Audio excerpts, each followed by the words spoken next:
Bonsoir. Bienvenue ici au couvent des Jacobins à Rennes pour cette nouvelle édition de ma thèse en 180 secondes.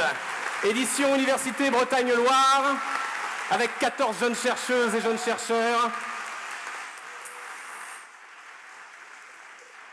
14 jeunes chercheuses et jeunes chercheurs qui vont vous faire des récits de sciences extraordinaires. Je m'appelle Mathieu Rouault, je suis journaliste scientifique chez Doctéo, le média des jeunes chercheurs, et je vais avoir le grand plaisir de vous accompagner pendant toute la soirée pour entendre avec vous donc des récits de sciences. Ma thèse en 180 secondes, vous le savez, le concept est très clair.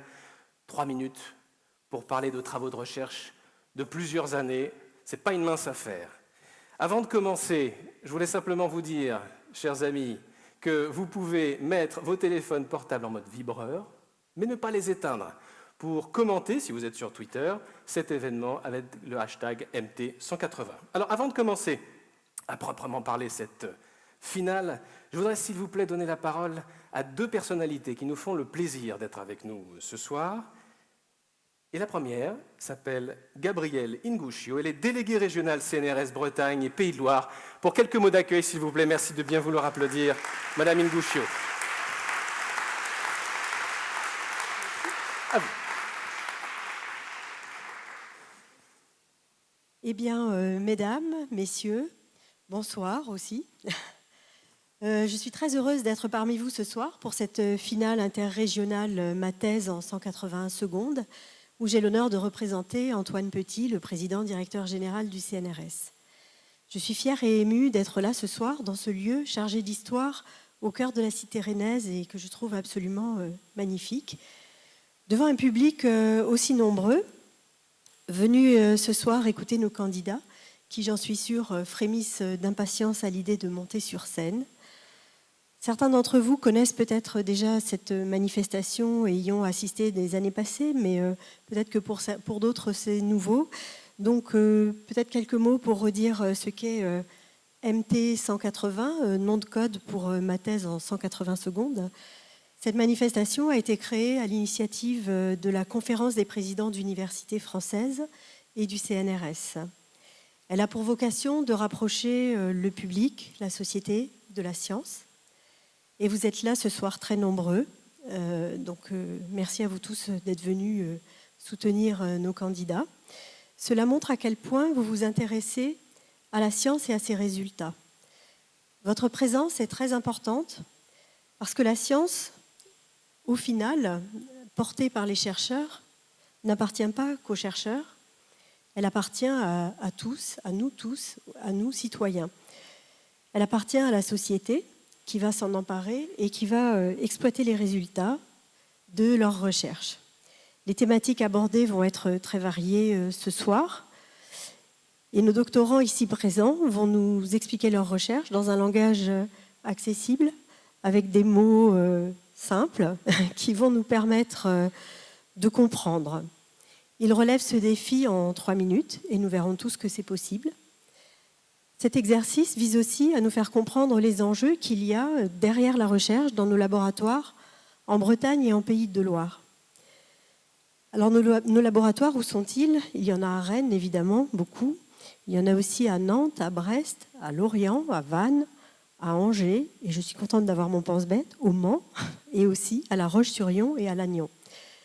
Donc les doctorants présents ce soir viennent de toutes ces villes, représenter la richesse exceptionnelle des recherches qui se conduisent dans nos laboratoires avec les chercheurs, les enseignants-chercheurs, les ingénieurs et aussi les techniciens. Tout cela grâce au soutien et à la capacité des universités, des grandes écoles, des organismes de recherche à travailler réellement ensemble au sein des unités de recherche pour faire de la belle science. Et ce soir, nous allons voir de la belle science. À une époque où le savoir, la science, en un mot la raison, doivent être soutenus et ouvrir la voie du progrès face aux tentations de repli ou de dogmatisme de toute nature, nos doctorants vont nous montrer comment et pourquoi dépasser les frontières de nos connaissances actuelles, douter pour apprendre à voir différemment et continuer à progresser est réellement fondamentalement important. Venons à la science, puisque la science vient à nous, et c'est comme ça que notre société progressera. Voilà, j'en ai terminé. Merci beaucoup à tous et je vous souhaite au nom du CNRS une belle et passionnante soirée. Gabrielle Ngouchio, mesdames, messieurs, délégué régional CNRS Bretagne et Pays de Loire. Merci madame. Merci beaucoup de ce mot d'accueil. Je voudrais maintenant, si vous en êtes d'accord, le micro est tombé, je vais le ramasser. Hop, personne n'a rien vu, nous ne sommes pas en direct. Ah si, peut-être. Nous sommes maintenant, donc je convie monsieur le directeur de l'école des docteurs de l'Université Bretagne-Loire, Jean-Marie Lyon, s'il vous plaît, mesdames, messieurs, également pour un mot d'accueil.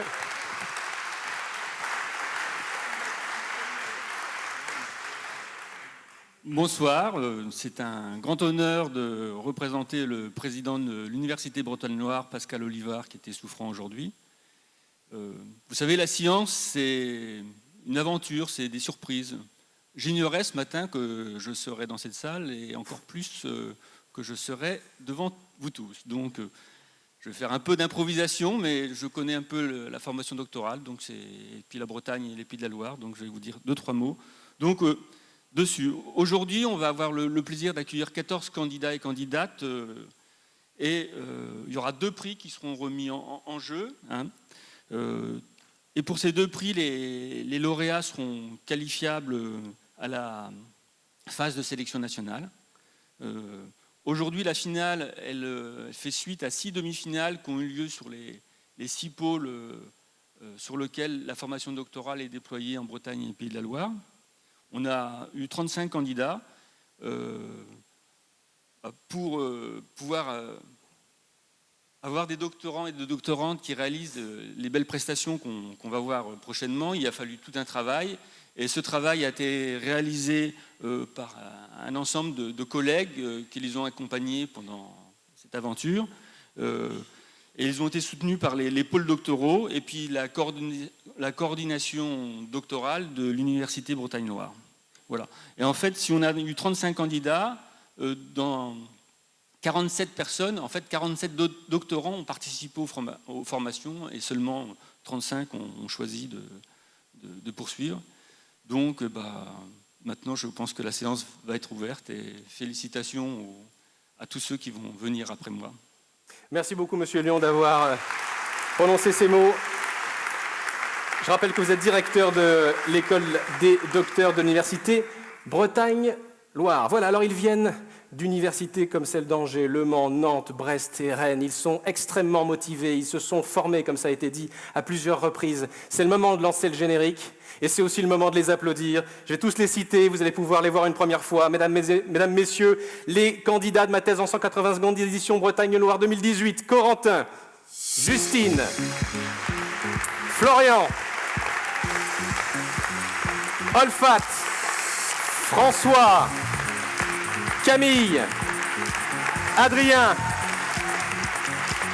Lucie, Jean-François, Mouna, Valentin, Antoine, Cassandre et un autre Antoine. Voilà.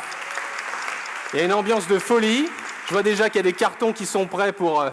Attendez que les candidats soient sur scène pour vraiment sortir vos cartons, mesdames, messieurs, mais je vois qu'il y a une vraie très très bonne ambiance. Alors, le principe de ma thèse en 180 secondes, presque tout le monde le connaît déjà, je ne vais pas y revenir, et ça a été très bien rappelé par monsieur Lyon et madame Ngouchio.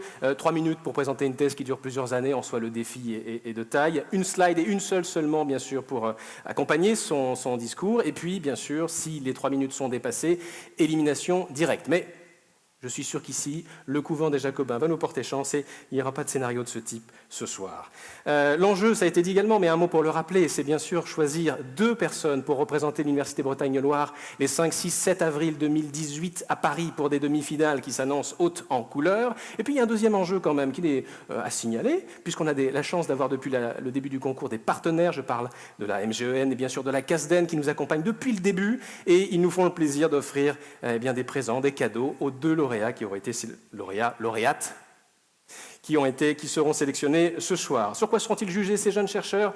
J'ai un peu envie de dire sur le fond et sur la forme.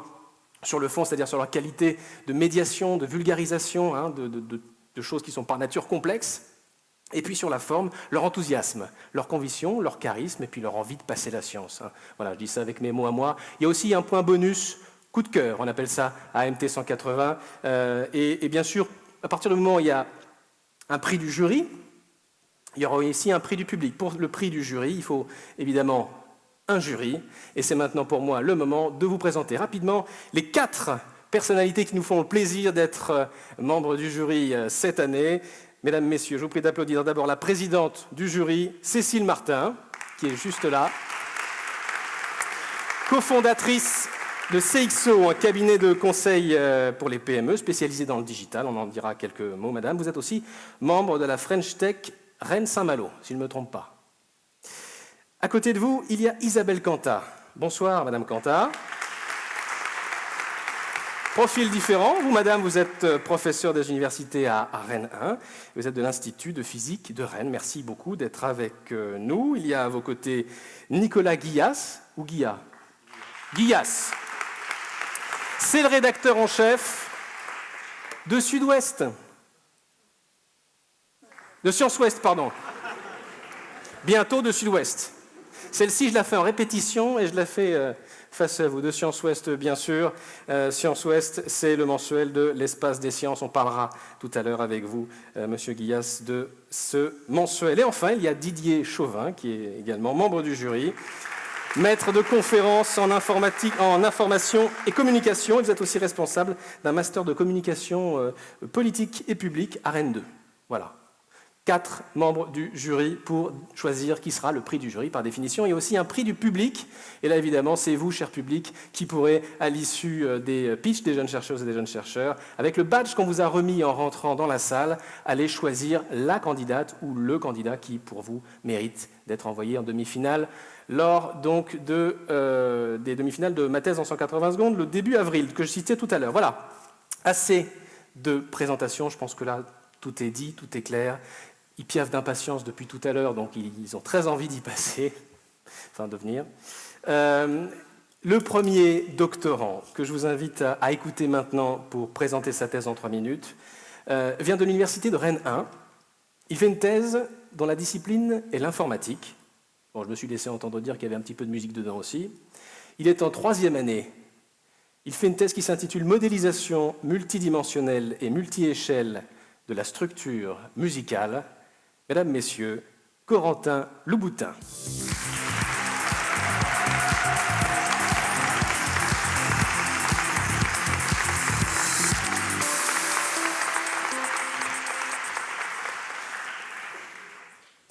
Voilà, Corentin, je te laisse prendre le micro qui est sur la table. Tu as souhaité un pied pour positionner ton micro.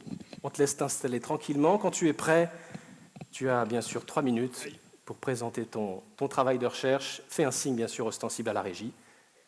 Et nous t'écoutons. La pop, c'est naze. C'est pas de la musique, c'est trop simple. Comme moi, vous avez certainement déjà entendu ou même prononcé de telles affirmations. Grossière erreur. Et sans ma thèse, je ne m'en serais jamais rendu compte. Jazz, rock, pop, électro, quel que soit le genre, un point essentiel pour construire un morceau de musique est d'y intégrer des répétitions et des surprises. Mais pas n'importe comment, il faut que ce soit structuré. Eh bien, le but de ma thèse est de comprendre comment s'organisent les répétitions dans les phrases musicales, et ce, pour savoir d'où vient la surprise. J'ai donc étudié plein de refrains et couplets de musique en tout genre pour construire une méthode capable de décrire facilement leur structure. Et ma méthode est basée sur un principe très simple, la confrontation entre l'attente et la surprise de l'auditeur. En effet, face à une succession d'événements, le cerveau a tendance à utiliser ce qui relie les éléments entre eux pour construire une attente.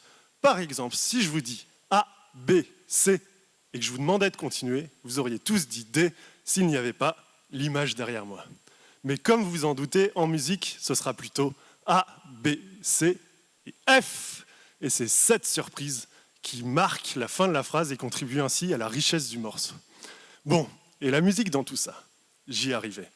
Tsamina, mina, waka, waka, tsamina, mina, zangalewa, this time for Africa.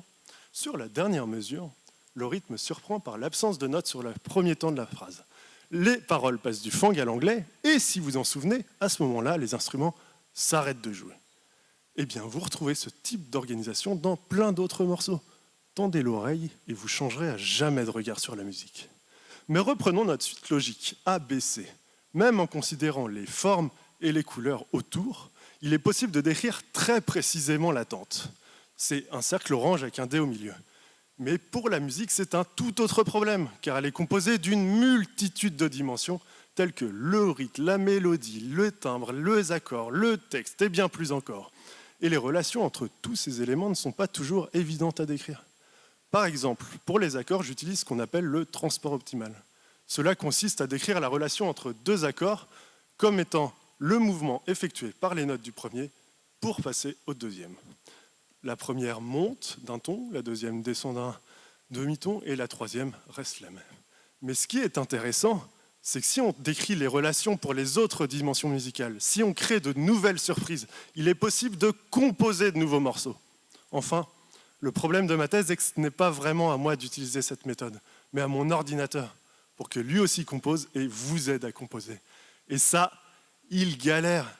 Pour l'instant, il se débrouille plutôt bien pour construire des séquences d'accords, mais dès qu'il s'agit de mélodie ou de rythme, il a plus de mal. Et ce, même pour la pop. Aïe, aïe, aïe, aïe. Corentin Louboutin. Reste avec moi, Corentin. Eh oui.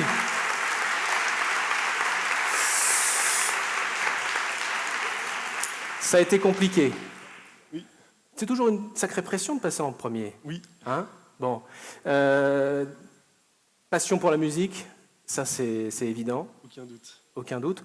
Au point que peut-être, après la thèse, tu t'orienterais, non pas vers de la recherche, mais... Vers la musique, oui. C'est-à-dire pour en vivre, en fait. Oui, oui. Intermittence, tout ça. Quel type de musique tu pratiques ? Je fais de la guitare dans pas mal de groupes, du funk. Il y a un côté Jacques Martin, non, quand je fais Pop ça, rock, non pas mal de trucs. Tu veux que Voilà. j'apprenne, alors ? Oui, s'il te plaît, oui. Ouais, bah, du funk, du rock, pas mal d'autres trucs comme ça. Merci beaucoup d'avoir été candidat de cette édition de ma thèse en 180 De secondes. rien. Corentin Louboutin. Et je garde le micro.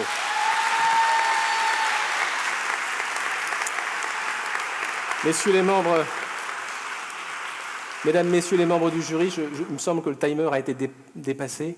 Hein, bon, je vous laisserai en délibérer tout à l'heure. On passe maintenant à la deuxième candidate. Il s'agit d'une candidate. Elle est de l'INSA de Rennes, en informatique aussi. Il y a déjà des cartons qui se lèvent. Elle s'appelle Justine Bonneau. Mesdames, messieurs, Justine Bonneau nous rejoint sur la scène pour parler de sa thèse. Analyse des erreurs commises lors de l'implémentation de techniques d'approximate computing. Justine, voici un petit micro. Je te laisse le temps de t'installer bien au centre de la scène. Quand tu es prête, un signe à la régie. J'ai toujours rêvé d'être pilote de ligne. Mais bon, j'ai fait des erreurs et aujourd'hui, je suis là, devant vous. Alors pour vous, faire une erreur, est-ce une mauvaise chose ? C'est peut-être vrai dans votre contrôle de maths ou dans votre déclaration fiscale. Mais se priver d'erreur pourrait bien provoquer une crise énergétique à l'échelle mondiale. Et oui, de plus en plus d'objets connectés nous entourent. Smartphones, GPS ou encore lecteurs de glycémie. Un peu comme nous, ces objets ont besoin d'énergie pour fonctionner.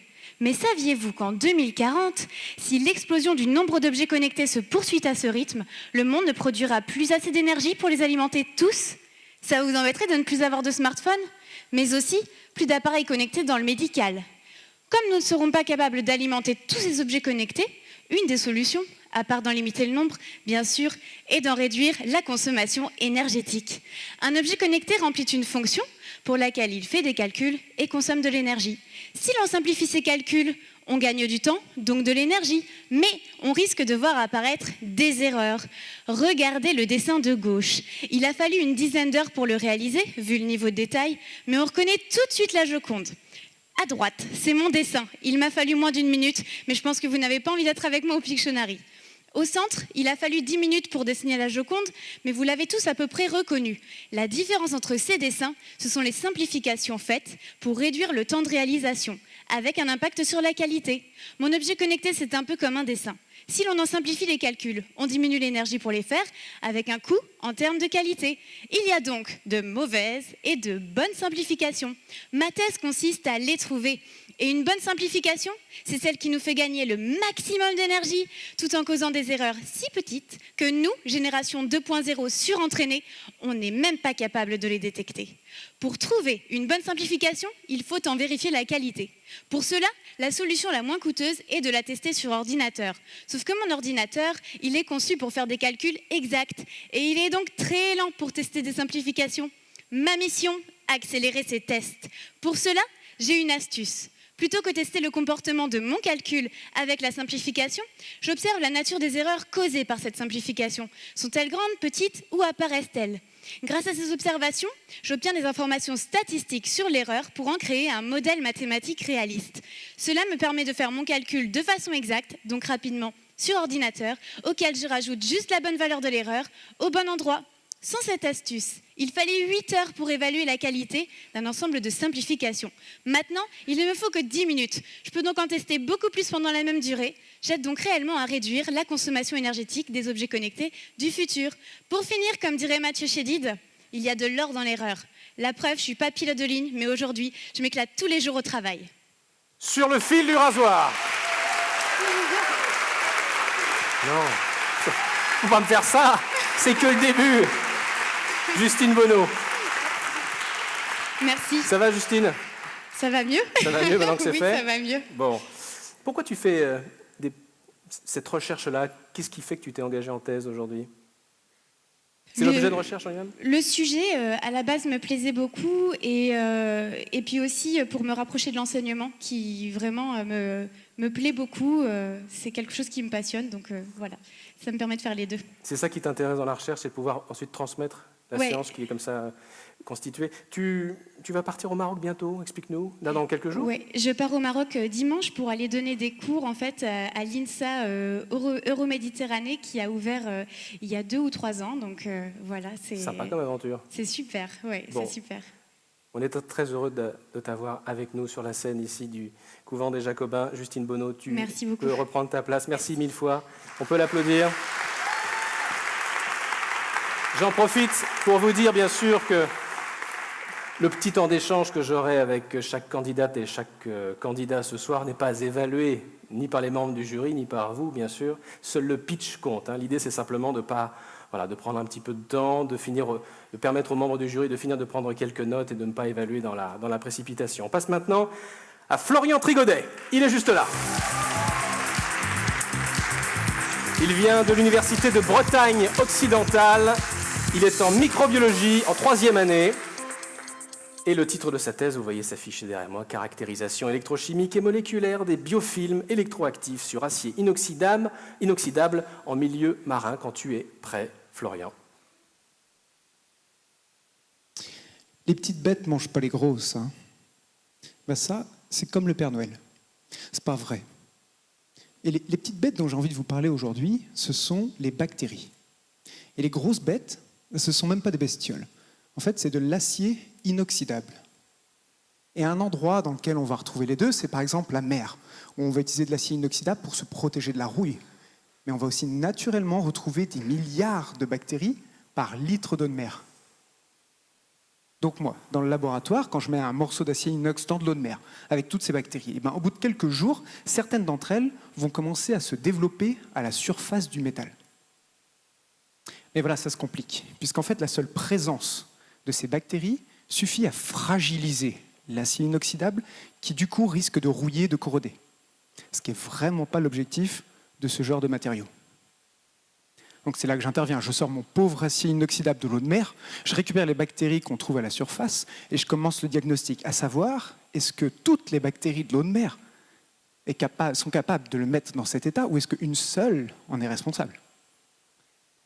Et donc pour ça, je regarde la carte d'identité de chacune de ces petites bactéries. Et leur identité, je la trouve dans leur ADN. Et ainsi, j'ai trouvé 72 000 bactéries différentes sur un simple morceau de métal. Et voilà, le problème, c'est qu'on connaît moins de 1% d'entre elles. On est assez limité. Je ne vous raconte pas ça pour rien. On en a quand même trouvé une. J'en ai trouvé une intéressante. Une sur 72 000. Et elle est intéressante puisqu'elle est capable de se nourrir d'électricité. C'est une bactérie qu'on dit électroactive. Et donc finalement, la petite bête, elle ne mange pas vraiment la grosse. Mais en se nourrissant d'électricité, elle serait capable de changer les propriétés de l'acier inoxydable qui du coup risquerait de corroder. Donc c'est une bien bonne hypothèse jusque-là, mais ce n'est pas le tout de savoir qu'une telle bactérie est présente. Il faut savoir ce qu'elle fait vraiment. L'ADN, ça a des limites. Par exemple, si vous prenez mon ADN, mon génome, vous y trouverez tous les gènes pour courir un marathon. Et j'ai déjà couru 5 km une fois. Donc c'est la grosse différence entre le potentiel et l'activité réelle d'un organisme. C'est donc ce que je vais vérifier chez cette bactérie, son activité réelle. Mais pas seulement chez elle, chez les 71 999 autres bactéries, puisque comme je l'ai dit, on connaît moins de 1% d'entre elles. Donc il est possible qu'il y ait d'autres bactéries aussi capables de se nourrir d'électricité et donc aussi capables de fragiliser mon acier inoxydable. Donc ces petites bactéries, ça fait 2 ans que je les côtoie, et elles m'ont quand même prouvé une chose, finalement. C'est que j'étais capable de faire un marathon. Sauf que mon marathon à moi, c'est ma thèse. Merci. Florian Trégodet. Ça va, Florian? Ça va. Bon.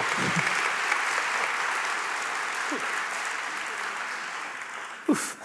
Quelle pression ils ont, je vous jure.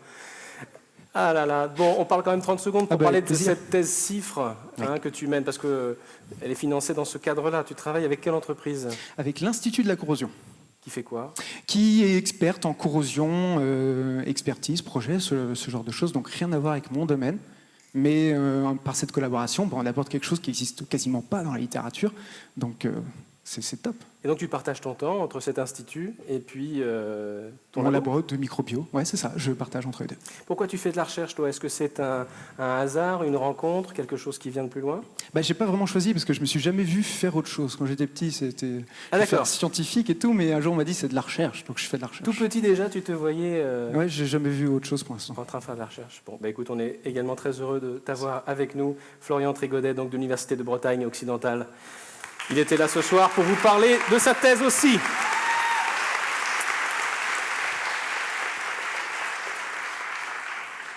On change d'université. On va à Nantes. Elle est en biologie, santé, elle est en 3e année. Et elle s'appelle Olfat Mapak. Mesdames, Messieurs,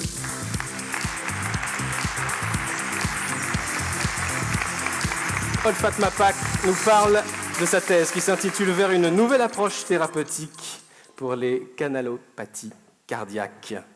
Voici le micro. Même règle que pour les autres candidats. Quand tu es prête.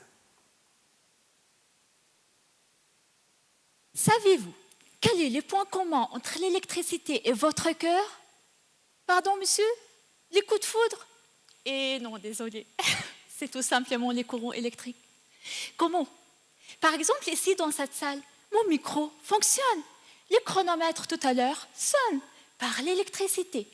Cette électricité est générée grâce au déplacement des charges électriques à travers les câbles conducteurs qui sont installés dans la salle. Alors que dans le cœur de chacune et chacun d'entre vous, c'est les déplacements des charges ioniques à travers des protéines exprimées à la surface des cellules cardiaques qui vous assurent un rythme cardiaque normal régulier. Ces protéines sont appelées les canaux ioniques car ils laissent passer des ions sodium, potassium ou calcium que nous consommons dans les aliments ou dans l'eau. Imaginons que maintenant, un faux contact électrique arrive dans cette salle. Cela veut dire que quelque part dans les câbles, les électrons ne se déplacent pas. Par conséquent, pas de micro, pas de lumière. Et on risque même de griller tous les équipements électriques dans la salle. On n'a plus qu'à rentrer chez nous alors. Mais imaginons que ce faux contact arrive dans votre cœur à vous. Là, c'est grave, car dans ces cas, vos canaux ioniques, soit ils laissent passer trop d'ions à travers la membrane des cellules cardiaques et d'une cellule à l'autre, ou au contraire, pas assez. Par conséquent, vous allez développer des arythmies cardiaques et vous risquez même de faire une mort subite. Et puisque les maladies cardiaques dont les arythmies font partie sont la première cause de mortalité dans le monde, le but de ma thèse, c'est de vous éviter de développer ces genres d'arythmies qui sont associés au canaux ionique. Comment? Et bonne question. Au cours de ma thèse, j'ai réussi à générer des mini-protéines qui s'appellent peptides. Ces peptides miment, c'est-à-dire imitent une partie spécifique du canal qui est bien connue pour l'activer. Donc, par exemple, si un patient présente des arythmies cardiaques associées à une perte de fonction de ces canaux, les peptides qui miment sa partie activatrice va intervenir et va lui dire « Écoute-moi, toi tu es là, mais tu ne fais pas ton travail. Par contre, moi j'ai la même structure que toi et je fonctionne bien.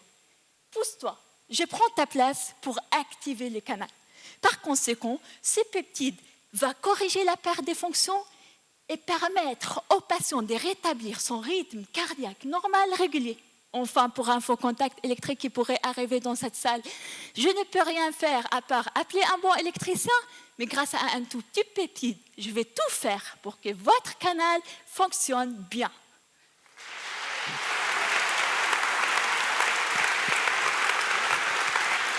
Bon, j'anime plus de finale, hein, c'est terminé, c'est la dernière. Hein. Non, mais c'est 180 secondes, mais tu peux t'arrêter à 178, 177. T'es pas obligé de... 1 seconde, ouais, c'est bon, ok, j'ai compris. Bon, et toi, ton rythme cardiaque, il était comment, là? Bien accéléré. Hein, et j'ai senti aussi que, parce que sur la scène, ça faisait ça à un moment donné. 120. Tu es d'origine libanaise. Ouais. Raconte-nous un tout petit peu. On peut le dire que tu parlais à peine français il y a pas si peu de temps que ça? Ouais, 5 ans, Bon, on trop va tard, dire. on l'a dit, en Enfin, fait. 5 ans. Ouais. Ouais. Donc là, Ouais. c'était un challenge, en fait, ce Ouais, concours. c'était un challenge, c'est un très bon exercice, c'est quel plaisir. Après, je suis d'origine libanaise, mais je suis fière quand même d'être franco-libanaise depuis pas très longtemps. Je suis arrivée en France en 2013, après 2 refus de visa. Donc, les 2 refus ne m'ont pas empêché de venir, de suivre ma passion et d'être là. Donc, de faire un master de recherche parcours cardiovasculaire à Nantes et suivre une thèse après avoir passé un concours à Paris pour avoir la bourse, le prix Limpo-Marais de la Nantes qui m'a permis de faire ma thèse en 3 ans. Et là, Et du coup, tout à l'heure, j'ai dit que tu étais en 3e année de thèse. Non, Ouais. en fait, tu es docteur depuis octobre dernier. Ouais, c'est Hein, ça. voilà. Je suis docteur. Oui, vous pouvez l'applaudir, oui, tout à fait, voilà. Olfat Mapak, tu peux reprendre ta place, merci beaucoup. Merci infiniment d'avoir été avec nous de l'Université de Nantes. On passe maintenant au 5e candidat. Comment ça va, le public? Ça va bien? Ouais? On en apprend des trucs, hein?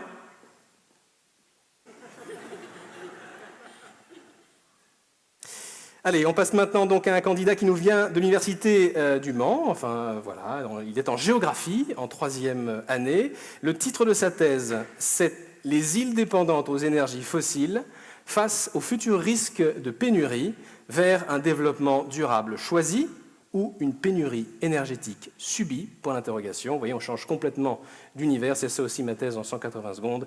François Horry, mesdames, messieurs, nous rejoint pour parler de sa thèse en géographie.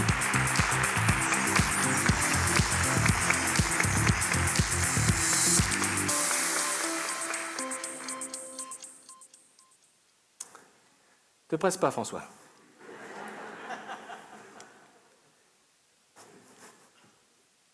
François, quand tu es prêt, je ne sais pas si ça te convient. Peut-être un peu plus bas.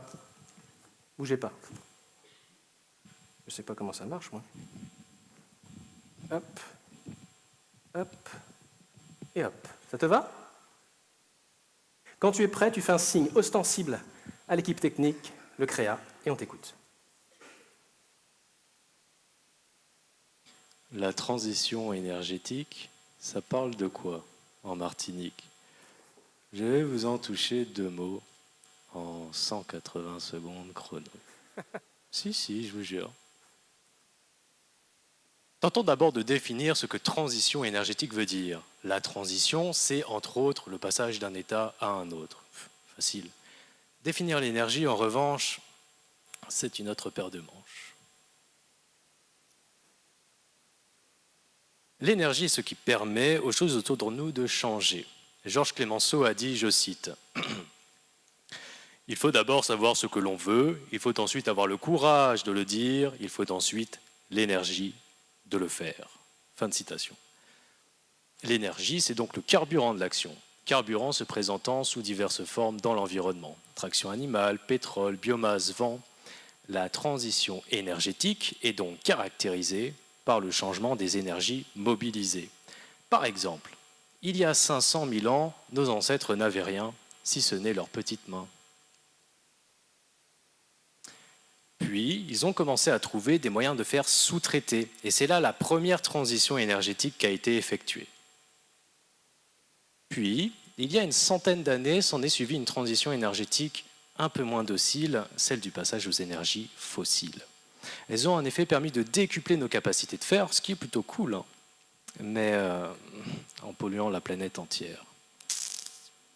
Cependant, la dernière transition énergétique doit pallier cette aberration qu'est la pollution. Revenons maintenant à notre île volcanique, la Martinique. Avec plus de 90% de dépendance énergétique au pétrole, le constat de base n'est pas très drôle. Je me suis alors demandé, est-ce que la transition énergétique en Martinique est réalisée afin de préserver de manière générale l'environnement, ou est-elle préservée afin de remplacer les énergies fossiles, peu importe comment? Pour répondre à cette question, je me penche sur les relations entre énergie, acteurs du territoire, population, et ce à l'échelle de l'île. Mais vous vous posez sûrement une question. La transition énergétique, elle est réalisable si on met des énergies renouvelables après tout? En fait, pas vraiment, non.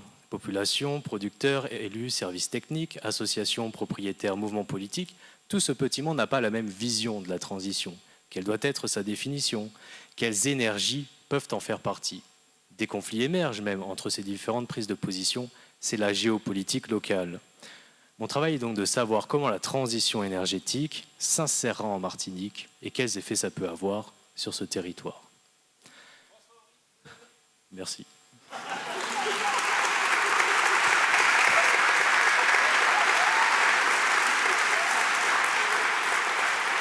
François Horry, mesdames, messieurs.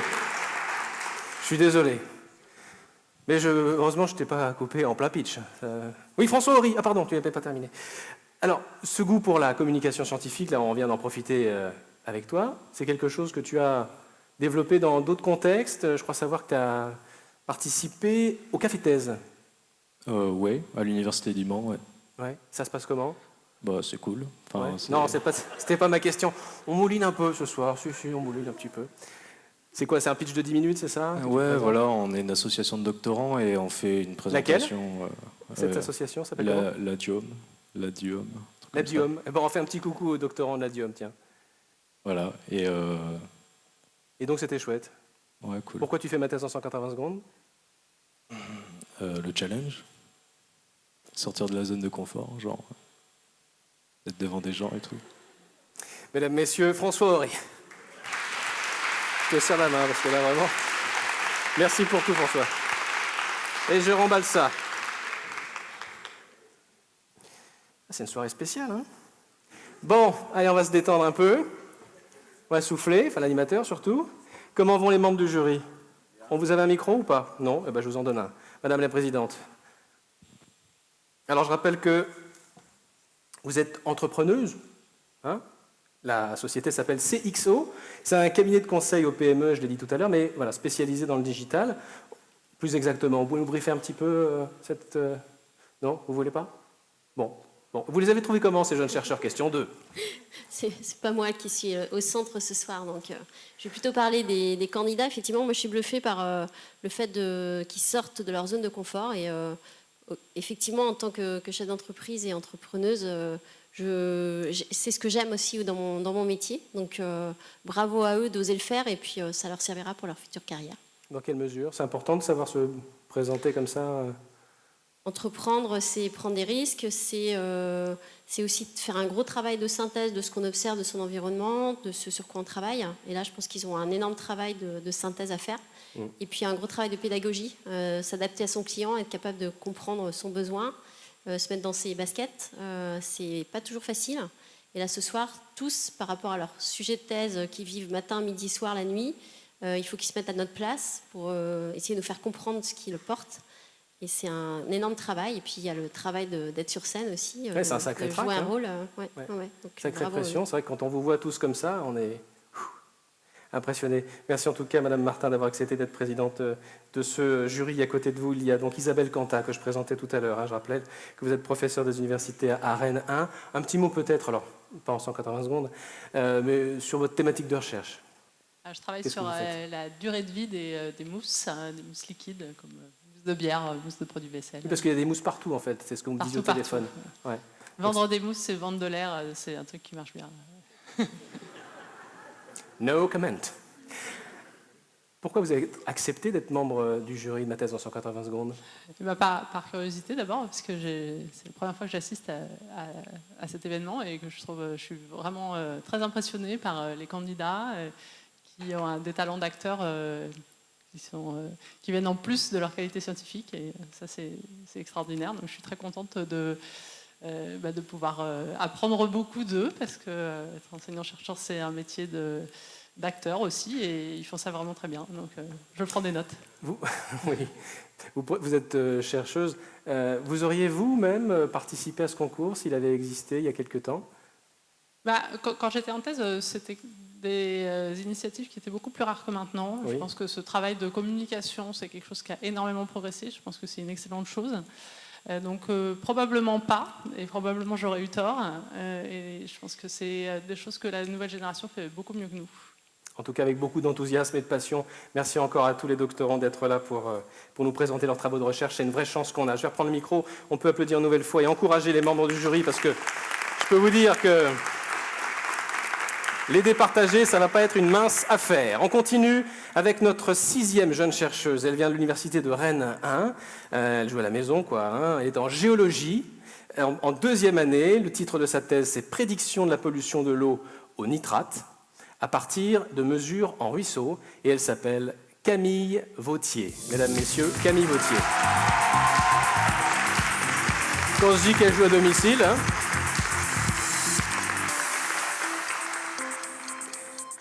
Camille, voici un micro. Nous t'écoutons quand tu es prête.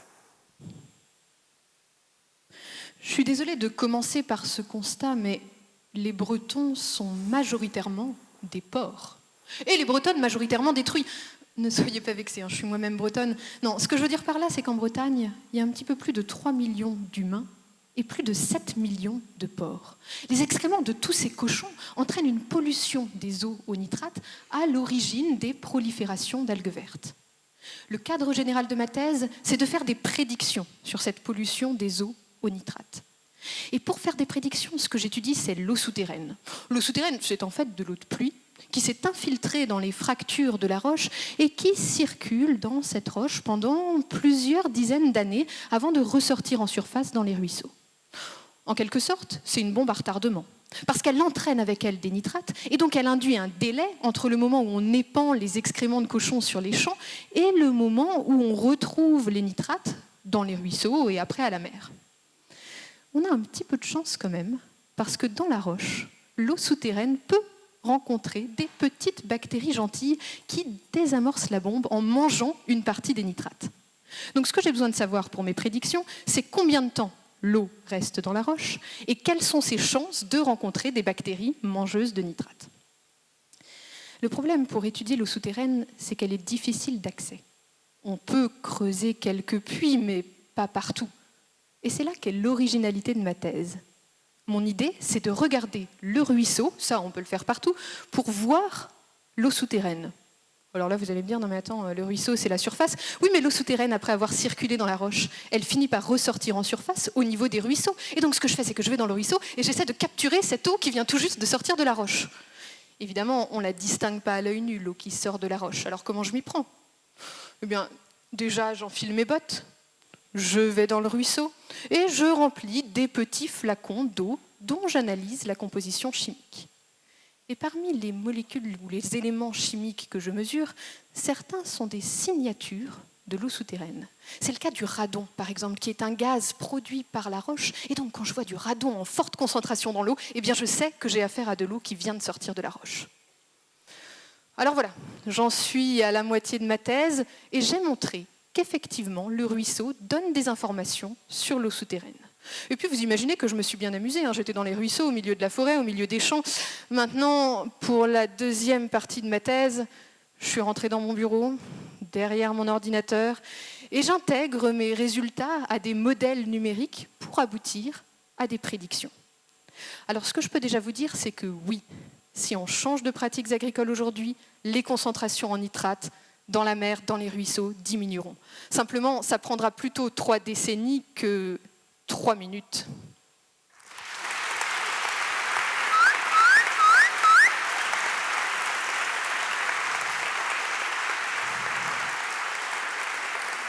Camille Vautier, tu l'as préparé ton pitch ou... Pardon, c'est une... là aussi, je suis très impressionné, et pourtant, ce n'est pas la première finale que j'anime, mais je suis très impressionné par la qualité très millimétrée de tous les candidates et les candidats. C'est vraiment impressionnant. Après la thèse, est-ce que tu as... Alors, ce n'est pas pour tout de suite, tu l'as dit, hein, c'est pas maintenant, oui. L'après-thèse, mais est-ce que tu te projettes déjà? Est-ce que tu as une envie particulière? Est-ce que tu sais ce que tu as envie de faire après? Oui, ce que j'aime, c'est enseigner, clairement. Donc, enseignante de SVT ou enseignante chercheuse. En tout cas, passer et transmettre la science. Oui, ouais, donc absolument. C'est ce goût pour la transmission qui te fait participer à MT 180? Oui, tout à fait. Ouais, il y a d'autres... C'est ta première communication grand public, j'ai envie de dire? Oui. Bon, bah écoute, merci. Réponse simple. Je vous dis. Je peux pas en inventer. Non, ça m'embête parce que là, on avait un petit quart d'heure à tuer. Tu aurais pu nous parler des... Non. Mais en tout cas, merci beaucoup d'avoir été avec nous, Camille. Tu peux reprendre ta place. On t'applaudit très fort. Merci de cette présentation. Il y a un fan club, hein, je vous l'ai dit. Il y a un fan club. Allez, on est à Rennes, on va aller du côté d'Angers. Il vient de l'université d'Angers, le prochain candidat. Il n'est pas en géologie, lui, il est en biologie végétale. Hein, je vous l'avais dit, je vous l'avais annoncé avec ma thèse en 180 secondes. On se promène dans les horizons disciplinaires. Et il est en 2e année. Le titre de sa thèse, c'est « Transmission des marques épigénétiques chez le pommier entre multiplication sexuée et asexuée ». Il va vous en parler très clairement en 3 minutes. Adrien Perrin. Adrien Perrin, donc de l'université d'Angers.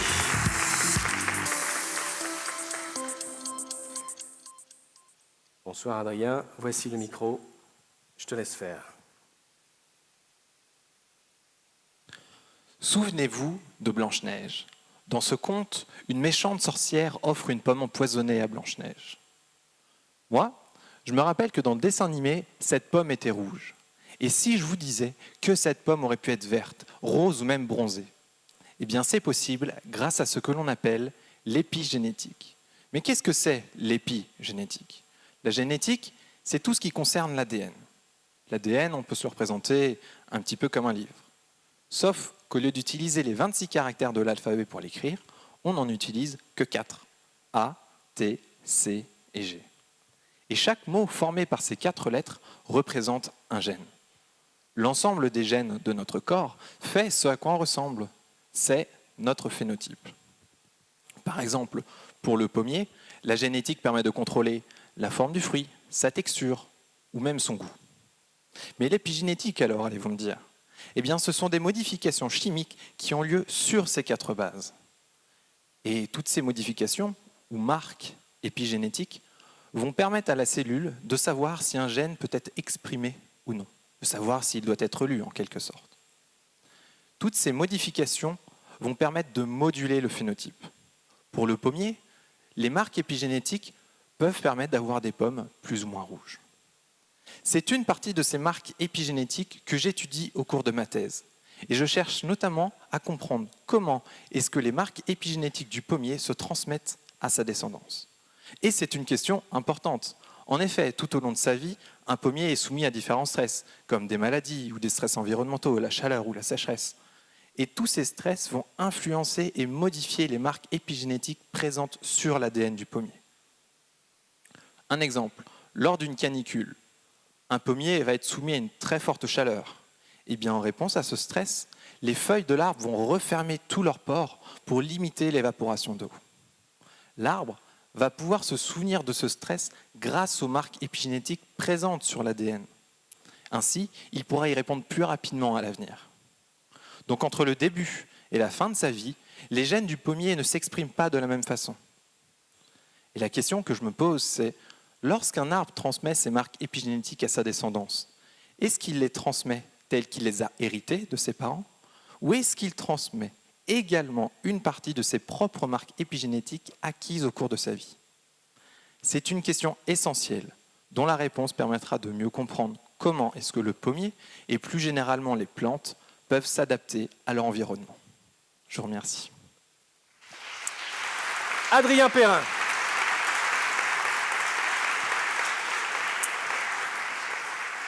Alors, c'est une thèse qui a été financée par Angers-Loire Métropole. Oui, tout à fait. C'est ça. Qu'est-ce qui fait que toi, aujourd'hui, tu es dans la recherche? Est-ce que c'est la même question qu'un précédent candidat? C'est quelque chose que tu as depuis longtemps? C'est un hasard? C'est fortuit? C'est le plaisir de la découverte, toujours être intrigué par ce qu'on voit autour de nous, vouloir rechercher, vouloir savoir comment les choses fonctionnent. Qu'est-ce qui te plaît le plus dans le métier aujourd'hui? La liberté. Liberté de pouvoir faire un petit peu ce que j'ai envie. Quand j'ai envie d'aller regarder des pommiers dans le champ, je peux aller les étudier, faire des mesures dessus. Quand j'ai plutôt envie d'aller au laboratoire pour mener quelques expériences sur l'ADN ou autre. C'est la variété en fait. Oui, la variété de tout ce que je peux faire. Bon, merci beaucoup Adrien Perrin d'avoir présenté ta thèse donc en 3 minutes ici au couvent des Jacobins pour cette finale régionale, ma thèse en 180 secondes, édition Bretagne-Loire. On passe maintenant à Lucie Bonneau. Elle vient de l'université de Nantes, elle est en 2e année. Sa thèse porte sur l'histoire, la didactique de l'histoire. Apprendre à problématiser en classe d'histoire au lycée, le haut potentiel intellectuel à l'épreuve de l'orchestration de l'hétéroglossie du groupe au sein d'une communauté scientifique scolaire. Tu as la parole. Alors, les cours d'histoire au lycée, c'était cool ou pas? Bon, je vais imaginer vos réponses. Moi, j'ai adoré l'histoire. J'avais un prof qui nous racontait plein d'anecdotes. Ok, toi, t'as été au spectacle. Moi, j'ai détesté l'histoire. Il n'y a pas plus ennuyeux. Bon, toi, t'as bien dormi. Imaginons qu'un cours d'histoire ne serait ni un récit ennuyeux, ni un one-man show, mais un endroit où on ferait en sorte que les élèves fassent de l'histoire, en se posant des questions, en enquêtant à la Sherlock Holmes. Moi, jeune didacticienne, je m'intéresse à l'utilisation des documents comme font les historiens, en s'intéressant d'abord à l'intention de l'auteur avant de regarder ce qu'il dit. Pour ça, je filme mes cobayes, des élèves de lycée, pour explorer leur façon d'apprendre. Mais promis, les cobayes sont consentants et aucun n'a été torturé pour la recherche. Alors, prenons un exemple avec les guerres de Vendée, alors que j'enseigne en Vendée. Le puits du Fou, c'est bien, vous suivez. Avec ce matraquage touristique, les élèves sont persuadés que les Vendéens sont un peuple qu'on a voulu exterminer dans un génocide pendant la Révolution française. Et moi, je regarde le savoir scientifique des historiens. Oui, ce fut très violent, mais c'était dans le cadre de la répression d'une révolte. Rien à voir avec un génocide. Ouais, pas sûr que je rivalise avec les prouesses des spectacles qui leur ont vendu une autre version. Alors mes cobayes, je leur fais étudier le récit d'une noble vendéenne écrit 30 ans après les faits. Objectivité 0. Et je regarde ce qu'ils font quand ils doivent s'intéresser à l'intention de l'auteur avant de regarder ce qu'il dit. C'est bizarre ce qu'elle dit, mais pourquoi elle écrit ça? Et les Vendéens, c'était les seuls à se révolter? Et si elle mentait? Mais pourquoi mentir? Ah, mais elle doit être en train d'essayer de glorifier les guerres de Vendée. Jubilation didactique. Au lieu d'annoncer auteur, date, nature du document, ils ont essayé d'expliquer le passé. Ils ont fait de l'histoire, quoi. Et là, ils reviennent vers le tourisme. Ah, mais c'est pareil, en fait. On y crée une mémoire pour valoriser cet épisode. Yes! Passer par les intentions de l'auteur leur a permis de créer du savoir nouveau. Et ça marche dès qu'on a un savoir polémique ou une fake news. On s'intéresse à l'intention de ceux qui le diffusent plutôt que les attaquer de façon frontale. Par contre, je dois être honnête avec vous. Les cobayes ont quand même un peu souffert pendant la recherche. En multipliant de telles études, Ils ont été contraints et forcés de réfléchir en histoire. Toutes mes excuses. Merci. Lucie Bonneau, de l'Université de Nantes, qui est là ce soir parmi nous pour cette finale. Une thèse qui est un peu autofinancée puisque tu es enseignante. Oui, j'enseigne en lycée et à l'ESP où je forme les futurs professeurs. Pourquoi tu t'es challengée, j'allais dire, en faisant de la recherche, en revenant à la recherche, en reprenant des études? D'où ça vient cette envie? En fait, après 10 ans d'enseignement en lycée, je n'étais pas complètement satisfaite de ma façon de faire. Je sentais bien que parfois les élèves comprenaient, apprenaient des choses, et parfois non, et j'arrivais pas à savoir pourquoi. J'avais besoin de partir vers la recherche pour étudier ça. Et ce que je pensais ne faire qu'un an, j'ai découvert une passion, la recherche, donc je poursuis. Et du coup, après la thèse, qu'est-ce que tu aurais envie de faire? Enfin, dans l'enseignement en lycée, ou former des maîtres, ou des enseignants? Oui, c'est de continuer la formation aux futurs enseignants, mais en me servant directement des résultats de mes recherches, de façon à améliorer l'enseignement de l'histoire. C'est ça l'idée. Merci d'avoir été avec nous, Lucie. On Merci. t'applaudit une fois de plus. Merci mille fois pour ce pitch qui parlait donc de didactique de l'histoire. C'était notre 8e candidate, 8e jeune chercheuse. On va maintenant revenir à Brest avec l'Université de Bretagne occidentale, avec un doctorant qui est en 2e année en biologie marine. Les amas coquillers anthropiques au long des côtes ouest européennes, source de connaissances paléo-environnementales et ethno-archéologiques pour l'Holocène moyen et récent. Je n'ai rien compris, mais Jean-François Kudnek va nous présenter ça avec grande clarté en 3 minutes.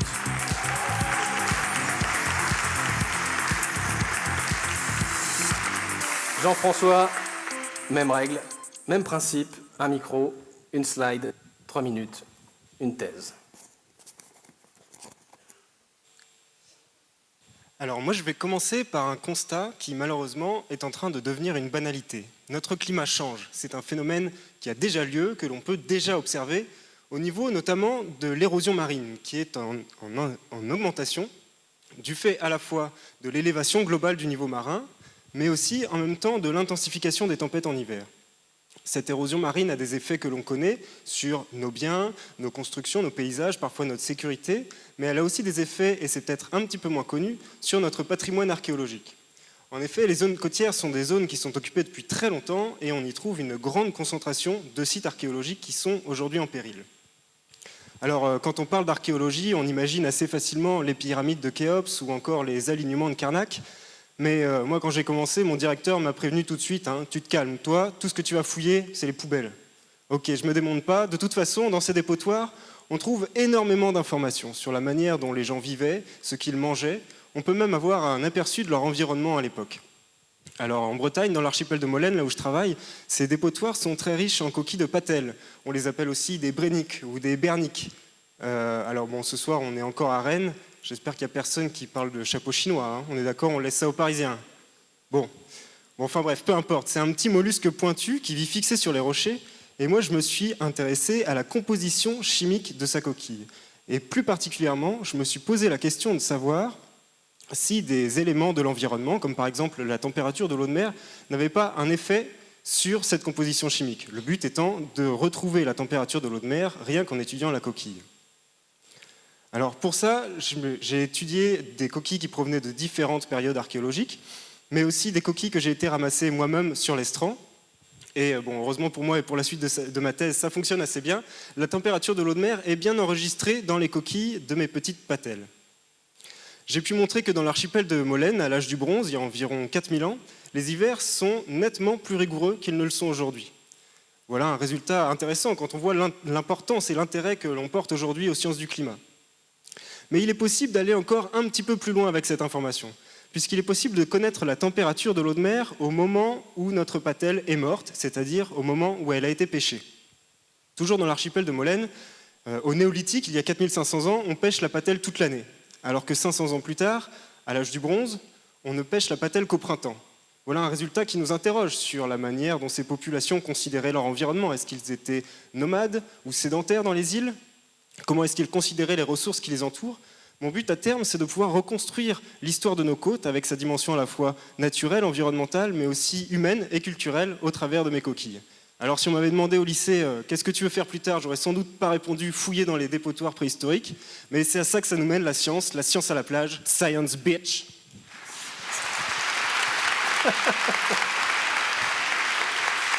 Tu sais que tu es en direct, hein? Même pas peur. Même pas peur. Attends, même pas peur. 50% région, 50% UBO, c'est comme ça qu'est financée donc cette thèse. Je disais, tu es en deuxième année. Pourquoi on s'engage dans la recherche quand on est jeune comme ça? C'est pour ce qui donne envie, l'intérêt pour une matière et l'intérêt de se dire que plutôt que de pouvoir consulter les travaux d'autres chercheurs, on va pouvoir peut-être amener sa petite pierre à l'édifice ou au moins acquérir vraiment une expertise et une connaissance pointue sur un sujet. Alors la vulgarisation scientifique, on l'a vu à l'instant, ça te parle pas mal, mais c'est quelque chose que tu as déjà testé dans un autre cadre. Exactement. Très différent de celui-ci, mais très formateur. Puisque quand j'étais en licence, en parallèle, j'étais guide scientifique à Océanopolis, donc l'aquarium de Brest.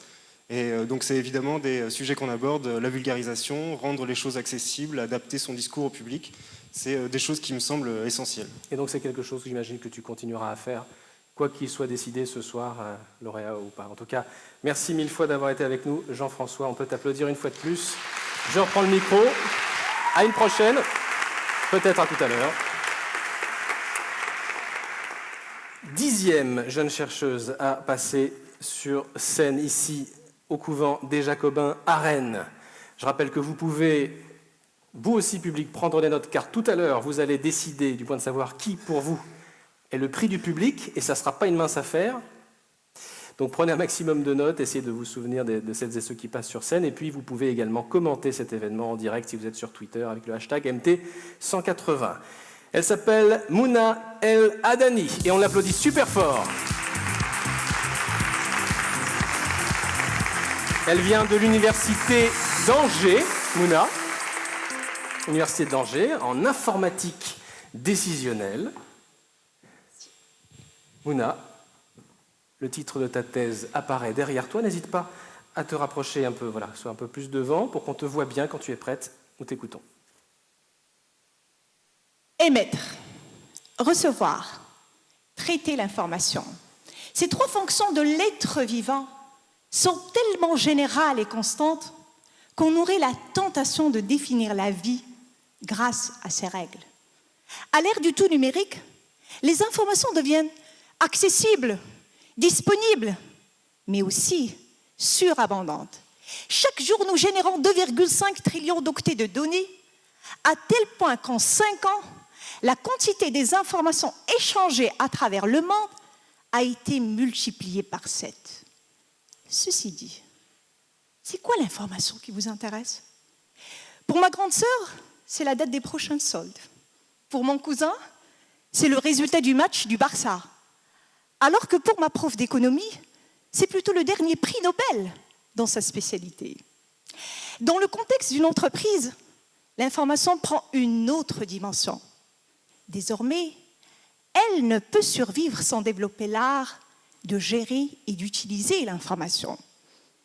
D'habitude, premier réflexe pour rechercher de l'information, c'est le web. À tel point qu'il est devenu aujourd'hui une source incontournable pour 95% des entreprises désireuses d'être à l'affût de l'information. Mais vous allez certainement me dire que ça reste une information publique, accessible à tous, y compris aux concurrents. Tout à fait. Sauf que, à travers ma thèse, je modifie cette information.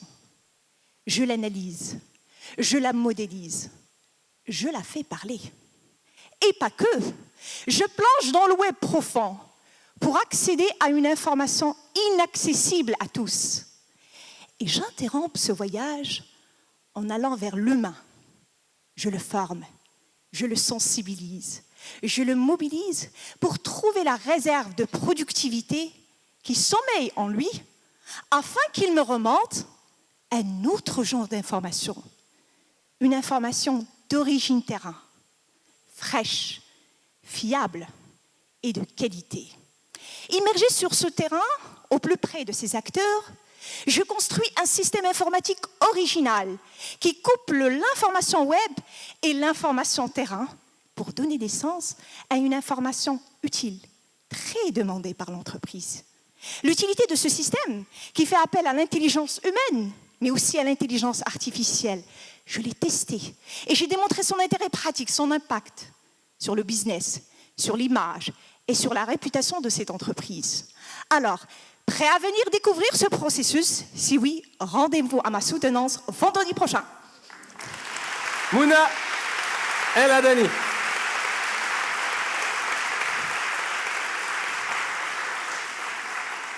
Alors justement, parlons-en de cette soutenance. C'est pas du tout du bluff, tu soutiens là, jeudi. Tout à fait, vendredi prochain. Vendredi, pardon. Bienvenue à ma soutenance. Tu crois que la salle est assez grande pour qu'ils viennent tous et toutes? Mon cœur On est va très s'arranger. grand. Voilà. Donc venez. Ça va être un barouf d'enfer. Est-ce que préparer ma thèse en 180 secondes, en termes de préparation, c'est quelque chose de si différent que de préparer sa soutenance de thèse, que l'un et l'autre ne cèdent pas mutuellement, ou est-ce que l'un peut servir à l'autre et vice-versa? Honnêtement, ma thèse en 180 secondes, pour moi, c'est, si vous voulez, c'est un mariage, si vous voulez, entre la simplicité de la complicité, la rigueur scientifique, mais aussi il y a le sens de l'humour. Alors que ce qui m'attend vendredi... Tu ne feras pas de blague au jury? C'est la rigueur scientifique et un public spécialisé en informatique décisionnelle. D'ailleurs, ma thèse est là un petit peu plus multidisciplinaire dans le sens où ça peut intéresser aussi bien les informaticiens, les économistes que les ingénieurs. Je suis de formation initiale ingénieur. Très bien pitché. On t'applaudit très fort. Merci. Mouna El Adani. Et donc on te retrouve vendredi en salle B62. Elle ne l'a pas dit, mais elle a financé sa thèse toute seule. Vous pouvez continuer à l'applaudir. Elle n'a pas eu de bourse. Elle a travaillé à côté. Sacré boulot. On donne la parole à notre 11e candidat? Oui. Il est prêt, il est en train d'enlever son pull, là. Voilà. Hop. Il vient de l'Université du Mans. Il s'appelle Valentin Zorgnotti. Mesdames, Messieurs, Valentin Zorgnotti. Une thèse en acoustique. Valentin, voici ce micro.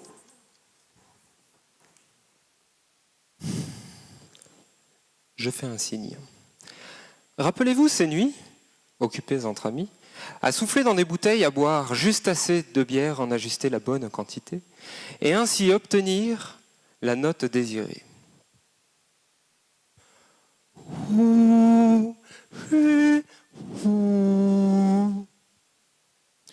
Mais au siècle dernier, des chercheurs ont montré qu'un matériau percé, une fois réchauffé, dans le goulot placé, permet l'étonnant fait que la bouteille au sol se met à chanter.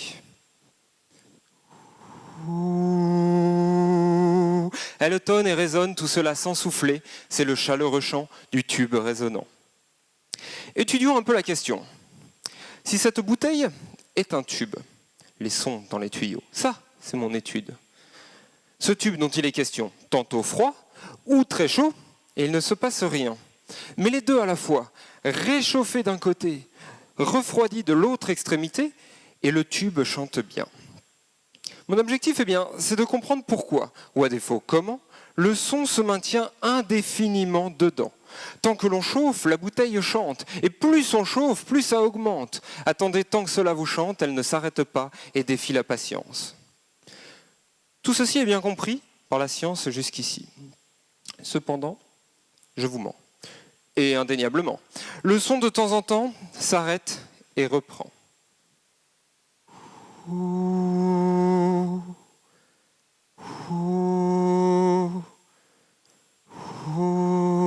De sombres mécanismes inconnus et nombreux œuvrent dans le conduit à l'abri des curieux. Alors nous essayons plusieurs combinaisons de formes de bouteilles, de puissances de chauffage, et nous tendons l'oreille à l'affût des messages codés dans le langage de notre mère nature, qui nous susurre les fins mécanismes physiques dont la nature tout à coup devant nous s'explique. Ces 3 années marquées de mes efforts seuls, aussi futiles fussent-ils, fustige à grands coups de nouvelles idées pour comprendre et apprendre ce qui à l'intérieur était tabou pour nous. Je peux à présent prédire son comportement à venir et optimiser ses paramètres afin d'augmenter son rendement. Et dans 10 ou 20 ans, peut-être, mes travaux serviront à... Vous ne comprenez pas. Qu'importe optimiser, au diable le rendement. Je ne veux pas produire, mais construire du savoir et m'amuser à essayer de chercher à comprendre. Alors, si pour avoir rimé, je me fais dégriller, je vous dirai, et c'est en toute humilité, que m'amuser est ce qui me fait avancer, que la recherche est une affaire de passionnés.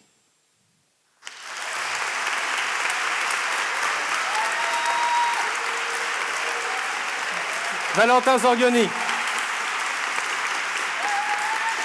Non, mais on va le faire en rime parce que sinon c'est trop facile. On continue en rime ou pas? Non. Toi, ta thèse a été financée par Le Mans Acoustique. Hein, qui est donc financé par la région. Donc merci à vous, région, qui que vous soyez en fait. Et donc, Le Mans Acoustique, c'est notamment connu parce que dedans, il y a Euphonius, hein, qui est un groupe de copains, de vulgarisateurs qui montent des spectacles où ils jouent du jazz, de très très belles compositions en plus de ça, et qui vulgarisent l'acoustique comme ça, avec des choses, des diapos. Et donc toi, la vulgarisation scientifique, ça te plaît, on sent hein, que ça t'anime vraiment. D'ailleurs, je crois que tu as participé à des dispositifs de communication scientifique, là aussi différents de ceux comme MT 180. Je peux parler des petits débrouillards, des choses comme ça? Oui, des choses comme ça. Il y avait Expose ta thèse aussi au Mans, et je pense que...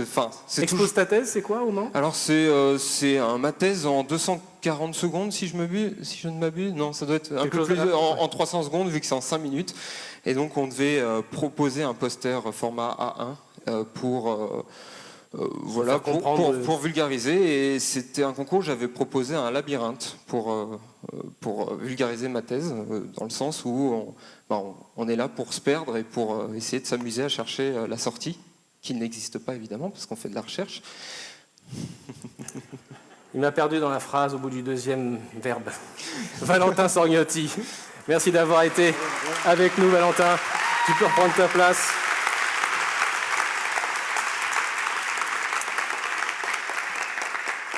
Il nous reste 3 jeunes chercheurs et jeunes chercheuses à entendre. Je voudrais, avant qu'on passe à ces 3 derniers lauréats, donner la parole aux 2 autres membres du jury qu'on n'a pas encore eu l'occasion d'entendre. Je pense notamment à Nicolas Guillas, qui n'est pas rédacteur en chef de Sud-Ouest, hein, mais bien de Science Ouest. Je montrais tout à l'heure ce magazine. Un mot peut-être sur Science Ouest, pour celles et ceux qui ne le connaîtraient pas, sans doute pas nombreux, mais... Science Ouest, c'est le mensuel publié par l'Espace des Sciences, et tous les mois on rencontre des chercheurs en Bretagne pour parler de la science qui se fait aujourd'hui, de l'actualité scientifique. On rencontre 200 chercheurs à peu près chaque année et on parle de tout ça. 360e numéro. Hein. Oui, ça a été lancé en avril 1985. Au sein de l'Espace des Sciences, il y a un centre de culture scientifique. Comment le rédacteur en chef de Science Ouest quel regard il porte sur tous ces candidats, ces candidates qui se sont présentés pour l'instant? C'est passionnant. En fait, on voit vraiment de l'enthousiasme à l'état pur. Il y a une grande clarté, de la pédagogie, même si ce sont des domaines parfois ultra pointus. Il y a plein de domaines qui ont été abordés, hein, la pollution, la santé, l'environnement, l'alimentaire, la didactique, l'archéologie. C'est très intéressant, varié, ouais. C'est très varié. Et puis, ces doctorants, ils arrivent à alterner des jeux simples avec des stimuli comme la lenteur des gestes ou les vers. Ils arrivent à passer de notions simples à des informations complexes. Donc, c'est un vrai talent, quoi. Merci beaucoup d'être membre de ce jury, Nicolas Guillas. On reviendra vers vous tout à l'heure au moment de la remise des prix Didier Chauvin. Je le rappelle, vous êtes maître de conférence en information et communication, donc là aussi c'est un exercice qui vous parle, j'imagine. Oui, tout à fait, oui, absolument. Ce qu'ils font très très bien, on dit souvent il y a 2 paramètres en communication, il y a le contenu et la relation. Et je trouve qu'ils articulent bien les deux, entre la somme de leur travail qui est assez conséquente, un auditoire qui est plus ou moins accoquiné, acculturé à tout cela, et puis une prestation assez intéressante. Ce qui me frappe, c'est que c'est vraiment la génération stand-up. Je trouve ça assez rigolo, parce que les collègues, enfin moi-même d'ailleurs, on est beaucoup moins à l'aise qu'eux, et ça c'est assez impressionnant. Vous feriez cet exercice? Là maintenant, là? Oui. Ok, ouais. Non, Bah non, j'ai pas, non. J'ai piscine. J'ai cru qu'il allait accepter. J'ai piscine, bah oui. Bon. Non, mais c'est Non, en vraiment, tout cas, c'est vraiment assez bluffant. C'est vrai. C'est-à-dire, la dimension pédagogique, elle transparaît vraiment, quoi. La capacité à traduire, à créer les conditions de l'appropriation, etc. C'est vraiment assez fascinant. Mais vraiment, ce qui me frappe, c'est ce parallèle avec le stand-up, quoi. C'est vraiment extrêmement intéressant dans la mise en scène, dans les ponctuations, etc. J'aime bien. Je comprends pas tout. En même temps, ça me permet de me mettre au clair avec les caractérisations électrochimiques et moléculaires des biofilms électroactifs. Et ça, tout le monde. Et ça faisait tout le monde en avait des besoin. semaines que je me disais qu'il était temps que je me remette à niveau. Oui, comme ça c'est fait, et du coup je me sens dans le même groupe que vous. Didier Chauvin, merci beaucoup d'être membre de ce jury. On passe maintenant à Antoine Soulier, bien sûr. Mesdames, Messieurs, Antoine Soulier, de l'école centrale Nantes. Caractérisation aérodynamique d'un capteur pour l'analyse et le contrôle d'état de l'écoulement turbulent sur une surface aérodynamique en 3 minutes. Quand tu es prêt, un signe à la régie. L'année dernière, sur un tout petit voilier, j'ai traversé l'océan Atlantique dans les 2 sens et grâce à ça, je travaille aujourd'hui à améliorer la production d'énergie éolienne. Traverser l'Atlantique sur un petit voilier, c'est un projet un peu fou. Mais la voile, c'est mon truc, c'est ma passion. Et puis, à propos de folie, vous pensez pas que les premiers à avoir fait sortir des éoliennes de terre sont passés pour des feux aujourd'hui?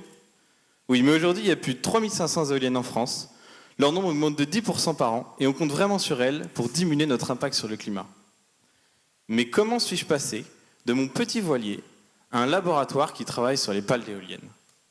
Eh bien, ce n'est pas par hasard, parce qu'il y a beaucoup de points communs entre une pale d'éolienne et une voile. À la barre de mon voilier, je devais orienter les voiles en fonction du vent, parce que si le vent n'arrive pas dans la bonne direction, elles faceillent et le bateau n'avance pas. Pour m'aider dans cette tâche, une girouette électronique située en haut du mât m'indiquait la direction du vent. Mais cette girouette ne scrute le vent qu'en haut du mât. Et s'il est différent au niveau des voiles, le réglage est mauvais. Depuis de nombreux siècles, les marins utilisent des penons, des petits brins de laine ou de tissu qui s'accrochent à la voile et s'orientent avec le vent. Ils permettent ainsi de visualiser l'écoulement du vent sur la voile. Plus récemment, l'entreprise pour laquelle je travaille a développé un e-penon ou penon électronique. Au lieu d'aider à visualiser l'écoulement, il envoie une information à un ordinateur de bord qui peut par exemple commander le pilote automatique du voilier. Les éoliennes, elles aussi se règlent.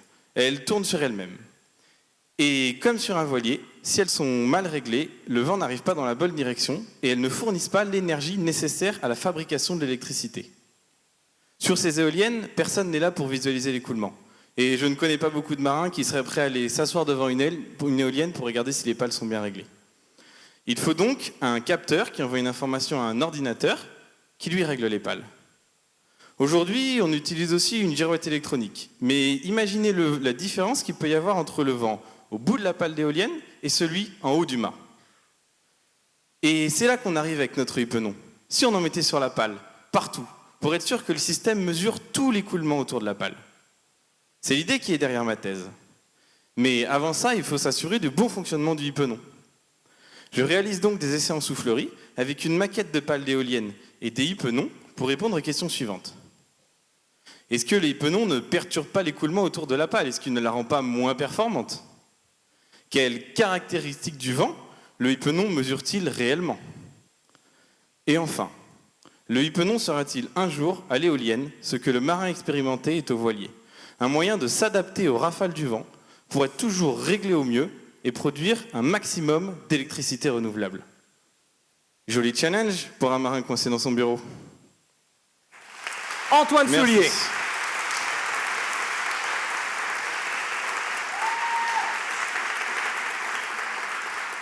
La marinière, c'est pas simplement parce que le sujet de thèse est lié à tout ça, mais parce que la voile, c'est une passion pour toi. J'ai presque envie de dire, si j'ai bien compris, que tu es allé à la recherche sur ces questions-là, parce que c'est d'abord une passion, là, cet univers. Oui, absolument. Je n'avais pas prévu, même si on ne prévoit pas souvent ce genre de choses, de faire de la recherche, mais c'est le côté pouvoir aller au bout des choses dans quelque chose qui me passionne, et même qui est à la croisée de choses qui me passionnent, la voile, et puis aussi la transition énergétique qui devrait tous nous passionner aujourd'hui parce que c'est une question fondamentale. Et quand j'ai vu ce sujet, je me suis dit c'est trop intéressant pour passer à côté. Voilà, exactement. Une thèse CIFRE aussi. Avec quelle structure, quelle Alors, entreprise? j'ai la chance en plus, vis-à-vis de ma passion, de travailler pour une écurie de course au large, c'est-à-dire une entreprise qui prépare des bateaux pour des courses type Vendée Globe ou autres courses. Donc, je suis dans ce milieu très fermé des grands marins dont vous avez peut-être déjà entendu parler. Et je travaille avec eux, pour eux, dans le même monde. Donc, c'est très intéressant pour un marin comme moi qui suis un marin amateur, de pouvoir travailler avec des gens comme ça. C'est une chance inouïe au travers de la recherche. Antoine Soulier, mesdames, messieurs. Merci beaucoup, Antoine. Je reprends le micro, tu peux reprendre ta place. Merci mille fois. Il nous reste 2 candidats à entendre. La prochaine candidate s'appelle Cassandre Genonceau. Merci, s'il vous plaît. C'est l'avant-dernière pitcheuse de cette édition Université Bretagne-Loire de ma thèse en 180 secondes. Elle vient de l'Université de Bretagne occidentale. Sa thèse, c'est le droit maritime. C'est en droit maritime. Elle est en 3e année. Cassandre, un signe et nous t'écoutons. Vous êtes nigérien et aujourd'hui, vous quittez la plage libyenne de Garabouli pour gagner illégalement l'Italie, l'Europe, l'espoir. Bonsoir. Au cours de mes travaux de recherche, je me suis rapidement rendu compte que les États n'ont jamais réussi à s'accorder sur une définition universelle du migrant. En réalité, ils ne se fondent que sur les facteurs de son départ. Travailleurs migrants, réfugiés. Moi, je ne cherche pas à comprendre pourquoi un individu migre d'un pays à un autre, mais comment. Et avant de connaître ses droits, il faut déjà savoir de qui on parle. J'ai donc décidé de définir une nouvelle catégorie juridique de migrants, comportant 2 critères, un transit spontané et une vulnérabilité liée à ce transit. Toute cette opération se nomme qualification juridique. Votre embarcation de fortune vous attend, vous et une 50aine d'autres migrants spontanés. Le passeur vous somme de monter à bord. Votre bras tremble un peu, mais vous lui donnez la somme convenue. Dans le cadre du trafic de migrants, en réalité, la protection de celui-ci est très faible, puisque le législateur considère qu'il a donné son consentement à faire l'objet d'un tel trafic. Il est donc très important de comprendre l'étendue des droits et des obligations du migrant, c'est-à-dire son régime juridique, ce qui constitue la 2e partie de ma thèse. Une fois en mer, vous vous efforcez de ne regarder personne, mais vous apercevez une fillette, seule. À ses pieds, un sac à dos vert. Les États se sont engagés à garantir la protection des enfants séparés de leurs proches pendant leur migration. On les appelle mineurs non accompagnés. En pratique, toutefois, les États les assimilent souvent aux adultes ou perdent leurs traces à leur arrivée sur le territoire. Votre embarcation de fortune est finalement interceptée, en haute mer, par des gardes-côtes italiens. Vous baissez la tête. L'eau est si froide et arrive désormais à vos genoux. Le migrant peut donc répondre à une multitude de qualifications et de régimes juridiques en fonction des obstacles, des opportunités ou même des espaces où il se trouve. C'est là tout l'intérêt de ma thèse. Vous êtes débarqué sur l'île de Lampedusa et placé en centre de rétention. Mais le Niger refuse votre retour.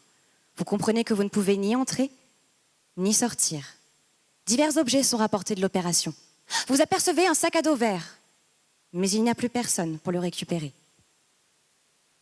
Un des enjeux de ma thèse est donc d'atténuer, voire d'anticiper les effets de la migration spontanée, notamment en élargissant le recours aux visas humanitaires.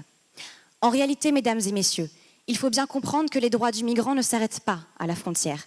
L'idée est donc de leur délivrer un statut juridique provisoire, notamment à la suite de leur débarquement, et indépendamment de leur statut administratif. En somme, leur tenir la main, de la mer à la terre. Je vous remercie. Voilà, ça va Cassandre. C'est compliqué d'attendre, hein, d'arriver à la fin, c'est pas simple. N'hésite pas à te mettre bien dans la lumière, on va en profiter, c'est ton quart d'heure de gloire aussi. Hein. Voilà, on est là, on reste. Après la thèse, recherche ou barreau? Ah, question piège. C'est un petit mix des deux. A priori, plutôt recherche. Après, je n'exclus pas non plus effectivement le CAPA. Qui est cette formation diplôme, qui permet de devenir avocat. Effectivement, en droit des étrangers, ça me plairait beaucoup parce qu'il n'y a pas énormément d'avocats en Bretagne, en tout cas en droit des étrangers. Donc ce serait effectivement intéressant, c'est une bonne opportunité à voir. Parce que toi, tu aimes beaucoup apporter du conseil aussi. Je crois que tu es bénévole auprès de la Ligue des droits de l'homme de Brest pour apporter de temps à autre des éléments d'information. Voilà, il faut savoir que les bénévoles font un travail extraordinaire au quotidien et beaucoup d'entre eux n'ont pas véritablement de connaissances juridiques. Sur le terrain, effectivement, côté pratique, ils sont très rodés. Après, ils se heurtent très souvent effectivement à des obstacles juridiques, ne serait-ce que pour conseiller effectivement une personne en situation régulière. Donc parfois, effectivement, ils font appel à moi. Alors, moins que des conseils, c'est plutôt des sortes de mini-séminaires, mini-présentations orales, voilà, à l'intention des bénévoles. Mais pas en 3 minutes, non. Bon, merci en tout cas, Cassandre, Merci. d'avoir été des nôtres. Je reprends le micro, tu peux te rasseoir. Notre juriste de la soirée, c'était Cassandre, voilà, qui reprend sa place. Continuez à applaudir parce que là, vraiment, on a besoin de bien encourager Antoine Coste, mesdames, messieurs, est notre dernier candidat ici à l'université, à la finale MT 180 de l'université Bretagne-Noire. Ah oui, pardon, le pied, oui, je t'apporte ça tout de suite. Voilà, de l'INSA de Rennes, une thèse en informatique, en 3e année, avec un micro. Antoine, quand tu es prêt. Quand j'étais petit, j'étais illusionniste. Je passais mon temps à faire apparaître des objets, à changer leur aspect instantanément. Et puis, il y a quelques temps, j'ai découvert que les illusions pouvaient aussi concerner le toucher. Ça m'a fait bugger. Comment est-ce qu'on peut croire qu'on touche quelque chose qu'on ne touche pas? J'étais tellement fasciné par cette question que j'ai fini par faire une thèse pour l'explorer. Je suis donc devenu un illusionniste du toucher professionnel. Ma thèse consiste à comprendre comment créer artificiellement des sensations tactiles, et plus particulièrement pour pouvoir toucher des images numériques. L'écran de mon téléphone peut afficher toutes sortes d'images, mais il reste toujours identique sous mon doigt. Il est dur, lisse, chaud et plat. Alors une première astuce, c'est que les sensations tactiles, elles ne passent pas forcément par les doigts. Si vous ne me croyez pas, essayez d'écrire au tableau à la craie, mais en mettant des boules caisses. Seul le son sera différent, et pourtant, vous aurez la sensation que le tableau est plus lisse. On peut aussi passer par la vue. Par exemple, si vous touchez un objet droit en l'observant à travers une lentille déformante, votre doigt se déplace en ligne droite sur l'objet, mais le voir suivre une trajectoire incurvée vous fera sentir une surface courbe. Alors moi, je me suis basé sur ce principe pour développer une application sur mon téléphone qui permet de toucher visuellement les images. Ça me fait un tour de magie toujours dans la poche. Mais revenons à ce qui se passe au niveau du doigt. Imaginons un instant une technologie qui permettrait de ressentir parfaitement l'image. Elle donnerait à ressentir la forme, bien sûr, mais aussi la dureté, la chaleur et l'adhérence. Ce sont les 4 propriétés fondamentales pour décrire le toucher, un peu comme les couleurs primaires. Pour rendre mon image touchable techniquement, je dois donc inclure cette information, un peu comme si j'ajoutais dans chaque pixel des couleurs tactiles, en plus du rouge, du vert et du bleu, qui définissent la couleur visuelle.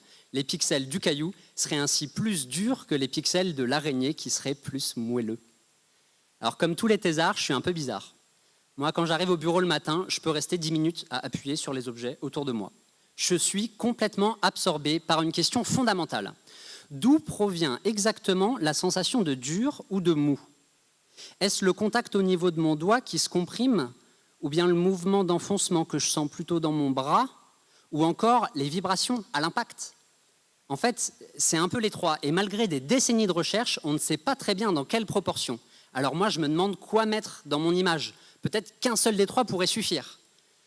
Mes travaux de recherche anticipent le cinéma du futur, que l'on pourra peut-être toucher un jour, mais il pourrait aussi avoir des applications médicales.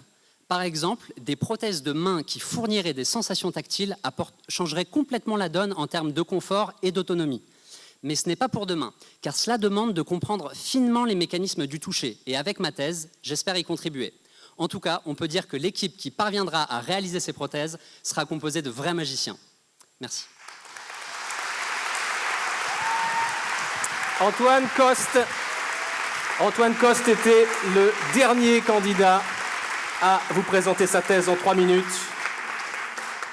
dans le cadre de cette finale régionale. Antoine, merci d'avoir patienté et d'avoir accepté de passer en dernier. C'est pas simple. INSA de Rennes, donc on l'a dit, cette thèse est faite là-bas. Et c'est une thèse cifre. Tu parlais de cinéma à la fin de ton pitch. Ouais. notamment parce que tu fais ta thèse chez Technicolor. Oui, tout à fait. Je suis en fait dans un labo de recherche, l'IRISA, qui est un labo de réalité virtuelle, et dans une entreprise Technicolor que le public ne connaît pas beaucoup, mais qui fait les effets spéciaux de 3/4 des blockbusters qui sortent au cinéma. Et qui est basé où?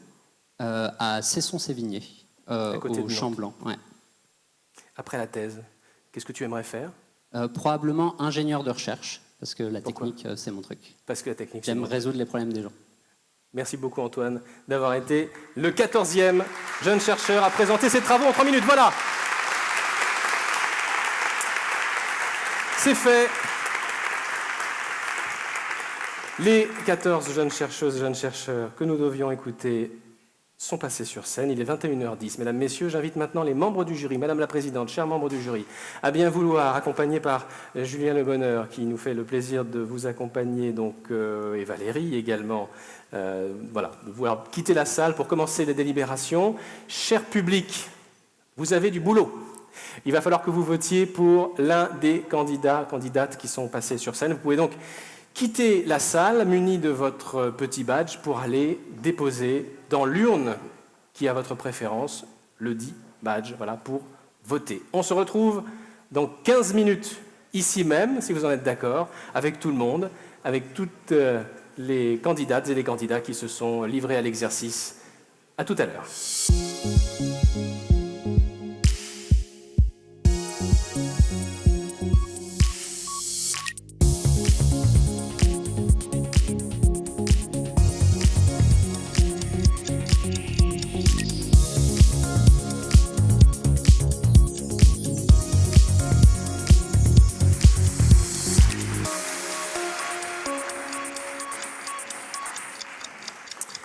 Voilà.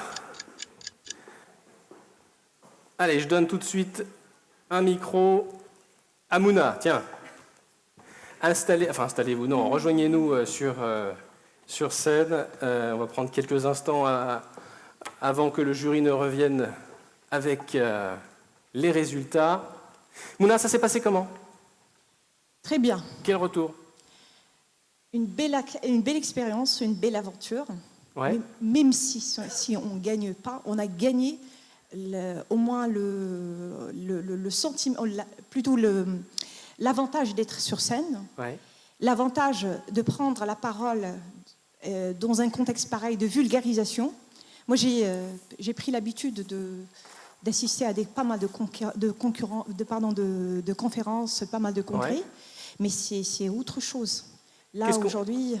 Qu'est-ce qu'on dit à une jeune chercheuse ou un jeune chercheur qui se demande s'il va faire ma thèse en 180 secondes pour l'inciter à participer au concours? Qu'est-ce que tu garderas, toi, encore une fois, indépendamment du point de savoir si tu es lauréate ou pas? N'hésitez pas à vivre cette expérience, parce que c'est vraiment très, très beau. Comme je disais tout à l'heure, c'est la simplicité de la complexité, mais c'est aussi le sens de l'humour avec la rigueur scientifique. Justine, je te donne un petit micro, enfin, on te le passe. Pareil, même question. Comment on est sur scène quand on passe en deuxième? Gros stress, grosse pression? Ça fait peur, mais moins que de passer en premier. J'étais première la dernière fois, donc ça fait un petit peu moins peur. Je crois que Corentin aussi est d'accord, peut-être. Mais ouais, je pense que quand on a bien préparé, il peut toujours y avoir des soucis parce qu'on ne peut pas prévoir le stress, enfin on ne peut pas le contrôler.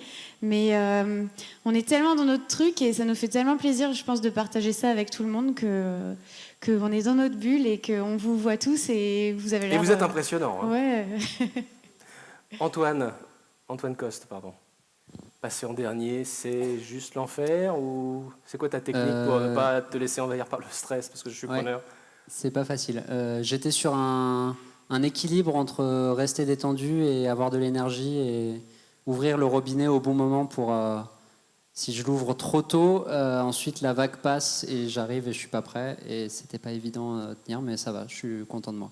Qui parmi vous a fait du théâtre ou s'est déjà préparé à la prise de parole en public, indépendamment de ma thèse en 180 secondes? Parce que franchement, je ne sais pas ce que vous en avez pensé, mais on a quand même eu l'impression que certains étaient assez rompus, assez à l'aise sur scène, ou alors vous êtes tous très forts, même sans avoir fait de théâtre, vous arrivez à... Non, sérieux.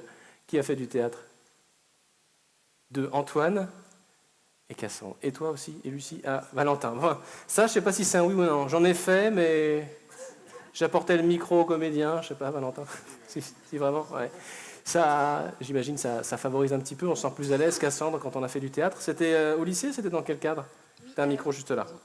Ouais, j'en ai fait pendant 4 ans au lycée, en 3e, en seconde, en première et en terminale, au lycée Jean Moulin à Châtelain. Cassandre, tu étais la représentante, j'ai envie de dire, des humanités, en tout cas du droit. Il n'y avait pas beaucoup de SHS ce soir, on va dire. Tu as une préparation particulière? Oui, pardon, tu voulais dire quelque chose? Non. Tu as une discussion avec les autres candidats qui sont d'autres disciplines? Tu as eu un regard, un échange pluridisciplinaire avec eux pour préparer ton pitch, toi? En fait, là où j'avais peut-être un petit temps de préparation, on va dire, avant le concours, c'est qu'effectivement, avec Jean-François et il est où Florian, on fait partie de la même école doctorale et dans le cadre de cette école, tous les doctorants de 3e année, alors sauf Jean-François qui est en 2e année, mais présentent en fait leurs travaux de recherche en 3 minutes aussi. Face à un public pluridisciplinaire. Dans notre école, en fait, on est tous spécialistes des sciences de la mer et du littoral, mais dans différentes branches. Microbiologie, droit et... biologie marine, archéologie. Archéologie, biologie marine. Donc c'est très pluridisciplinaire, donc ça nous apprend aussi à vulgariser quelque part. François Horry, il est juste là. T'as jamais fait de théâtre? Non. Franchement, respect.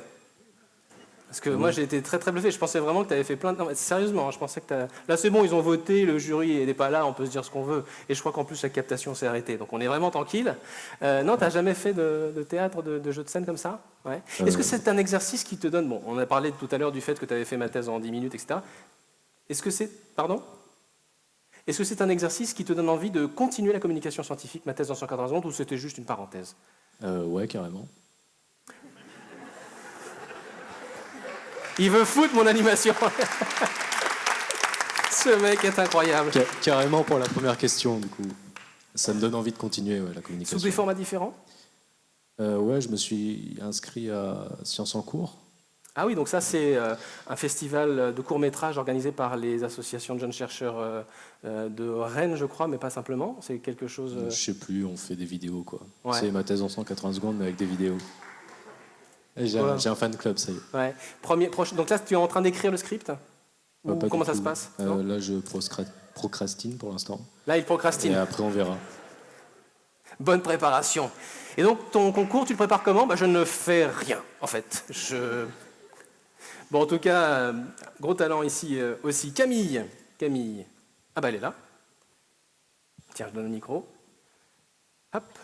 Qu'est-ce que ma thèse en 180 secondes, au-delà même des apports en termes de rhétorique, d'éloquence, etc., qui sont apportés par le concours, qu'est-ce que ça apporte sur le fond de la recherche? Est-ce que ça apporte quelque chose, le fait de faire ma thèse en 180 secondes, en tant que dans l'activité de recherche même?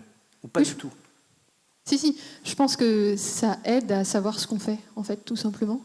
Le fait d'être obligé de le dire de façon claire, ça oblige à se mettre les idées au clair soi-même.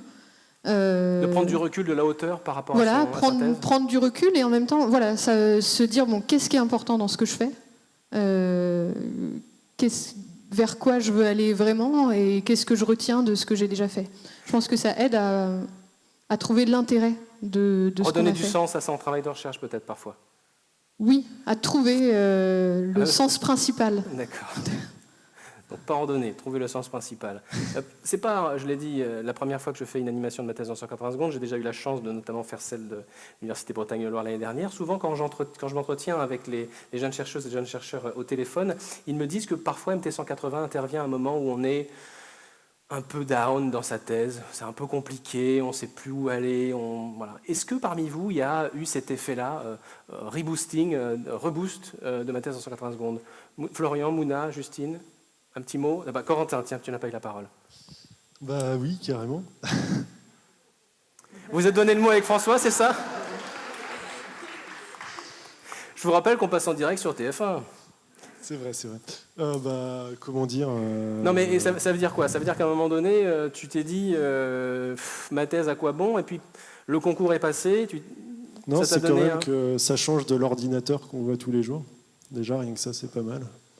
Et puis, ça fait prendre du recul sur le sujet, ça donne une dimension beaucoup plus intéressante au sujet, dans le sens où on l'attaque pas vraiment par le côté scientifique, technique, mais plus par le côté pourquoi ça va plaire aux gens, quel est l'intérêt public en fait dans le sujet. C'est vraiment là que ça devient intéressant de faire la thèse en 180 secondes.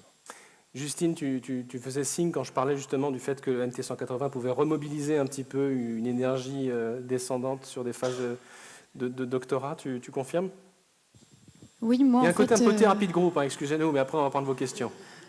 Pardon. C'est arrivé à un moment où du coup j'avais un gros bas parce que le jeu de la thèse c'est aussi de soumettre des articles scientifiques, d'être accepté ou pas, et c'était un moment où moi c'était plutôt pas. Donc du coup on se remet beaucoup en question, on sait pas ce qui cloche et ça permet de prendre vraiment du recul pour se dire ok, qu'est-ce que j'explique mal, pourquoi ils n'arrivent pas à comprendre l'intérêt de ce que je fais, et c'est ça qui est super important et intéressant, et c'est pour ça que c'est très positif à un moment comme ça de la thèse.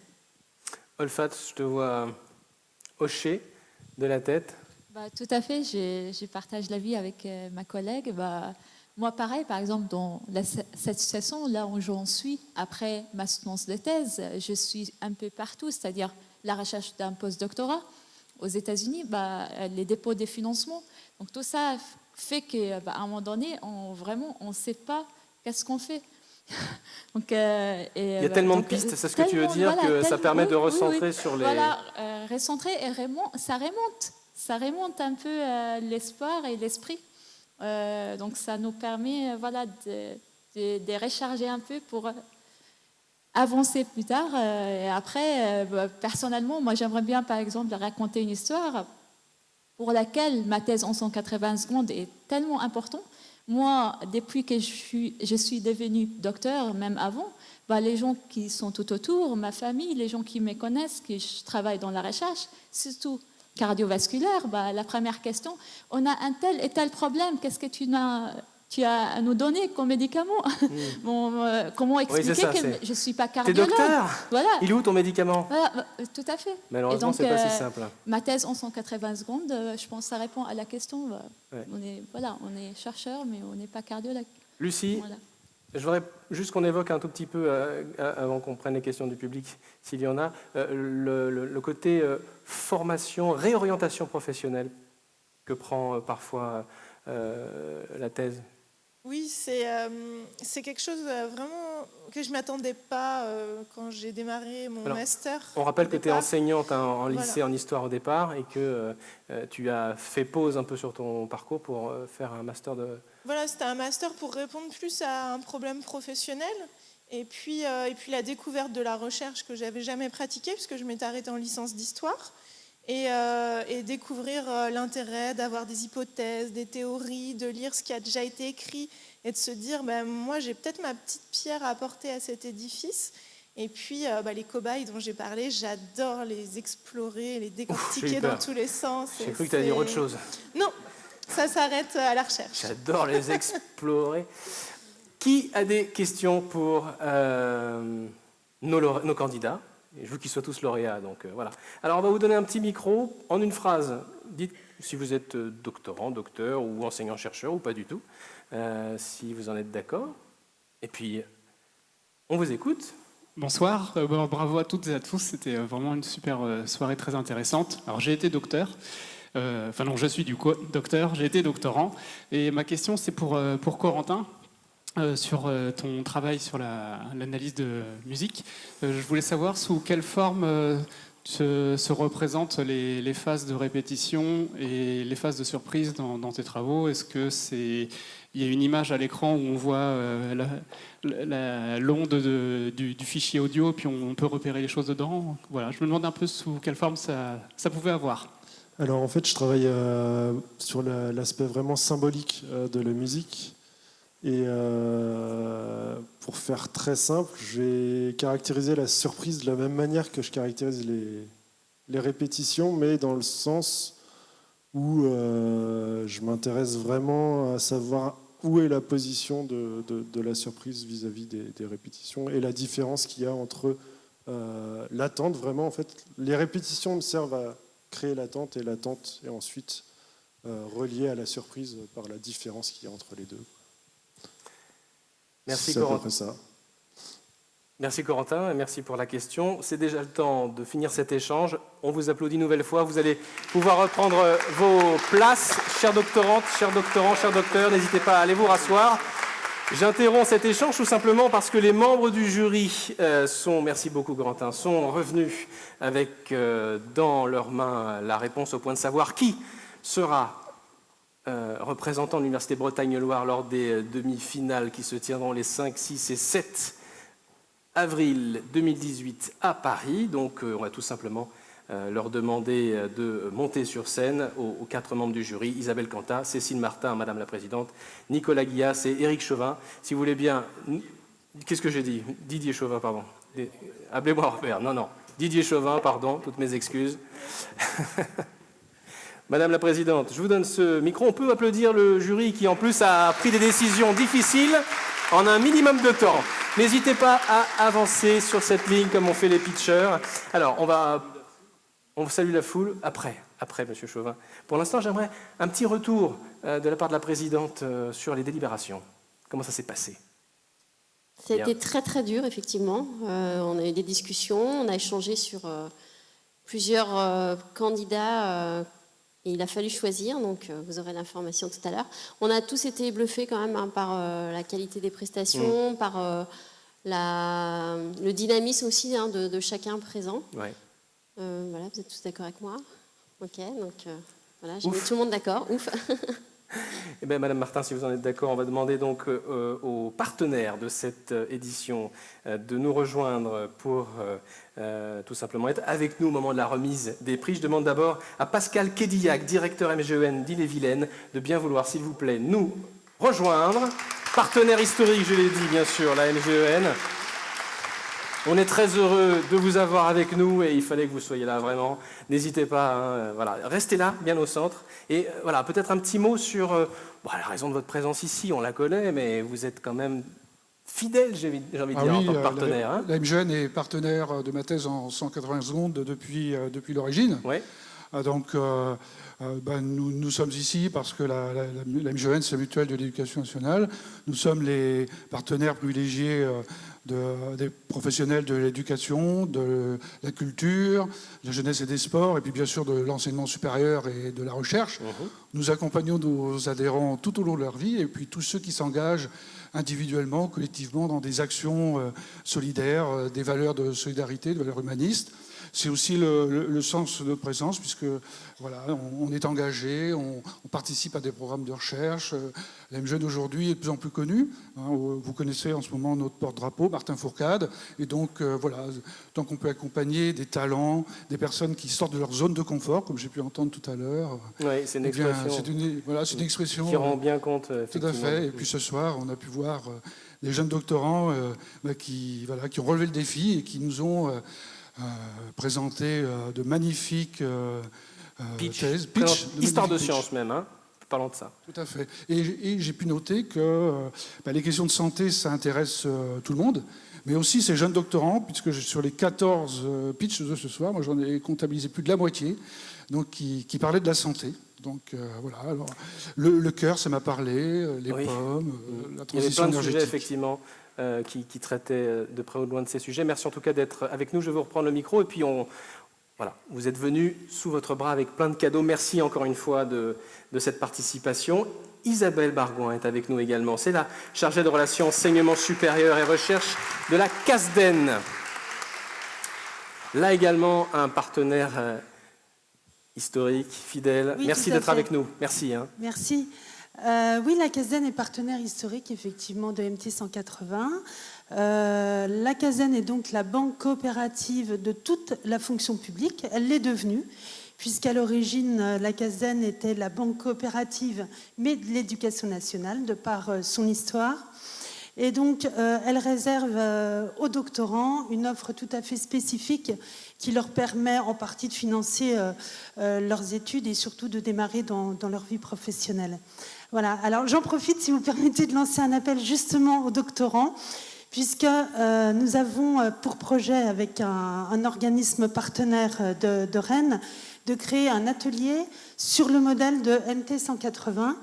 Et donc, je souhaiterais que, s'ils ont envie en tout cas, que certains d'entre eux se manifestent pour coacher cet atelier, en tout cas l'animer, et faire partager leur expérience, leur expertise et leur savoir-faire en termes de pédagogie. Ça pourra rendre service aux étudiants en santé publique, en santé publique, pardon. Et ils sont très demandeurs. Donc, si vous voulez bien vous manifester, ce sera avec grand plaisir. Et ça sera donc auprès d'Isabelle Barouin. Merci, madame, d'être avec nous ce soir au nom de la CASDEN. Il est temps de passer à la première remise des prix. Vous l'attendez toutes et tous. Je vais demander à madame la présidente de bien vouloir se saisir de son enveloppe qui annonce le prix du public. Votre prix. Madame la présidente, madame Martin, le prix du public de cette édition 2018 de ma thèse en 180 secondes, Université Bretagne-Loire, est attribué à... Donc le prix du public est attribué à Valentin Zorniotti.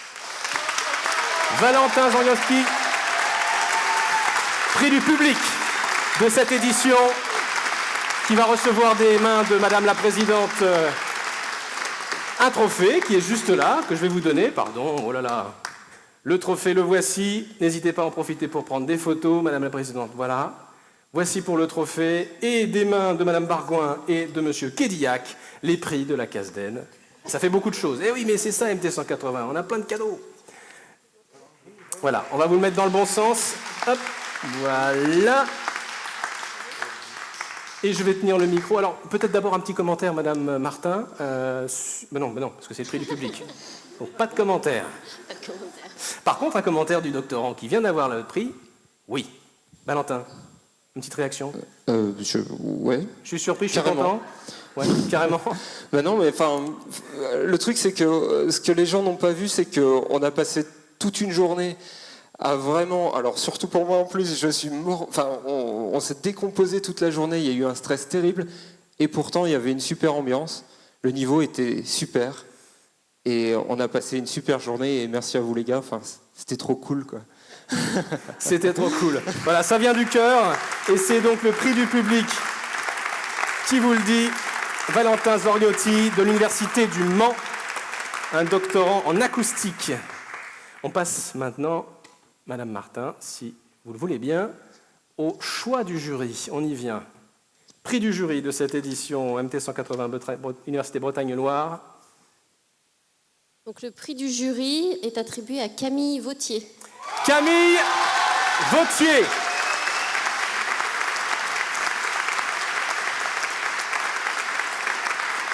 Prix du jury de cette édition. Voilà, pareil. Alors oui, je veux bien, voilà, monsieur Guillas, que vous transmettiez à madame la présidente ce prix, ce trophée. Voilà. De l'université Rennes 1, Camille Vautier. Elle est en géologie, je le rappelle, en 2e année.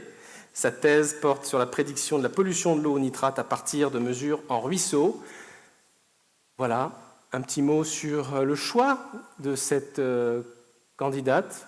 Qu'est-ce qui vous a fait retenir son nom au final? Alors l'exposé du processus de recherche très clair, des résultats de la recherche également, la fluidité du discours, l'enjeu également sociétal du sujet. Voilà, on a été unanime sur ce profil et sur ce pitch. Merci beaucoup madame Martin. Et un petit mot peut-être pour terminer de Camille. Merci beaucoup au jury.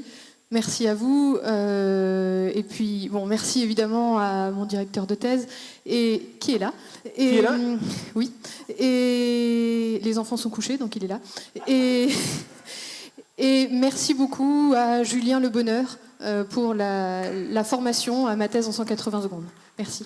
On applaudit tous les encadrants, tous les formateurs, tous les organisateurs, bien sûr, de cette finale. Merci aux membres du jury, merci à vous, merci à la CASDEN, à la MGEN, merci aux 14 jeunes chercheuses et jeunes chercheurs qui se sont livrés à l'exercice. Merci à toutes celles et ceux qui ne pouvaient pas être là, bien sûr, ce soir, mais on a pensé à eux. Et donc, je vous invite à applaudir une fois de plus pour terminer Camille Vautier, prix du jury, et Valentin Zorniotti, prix du public. Vous pouvez avancer, chers lauréats, avancez.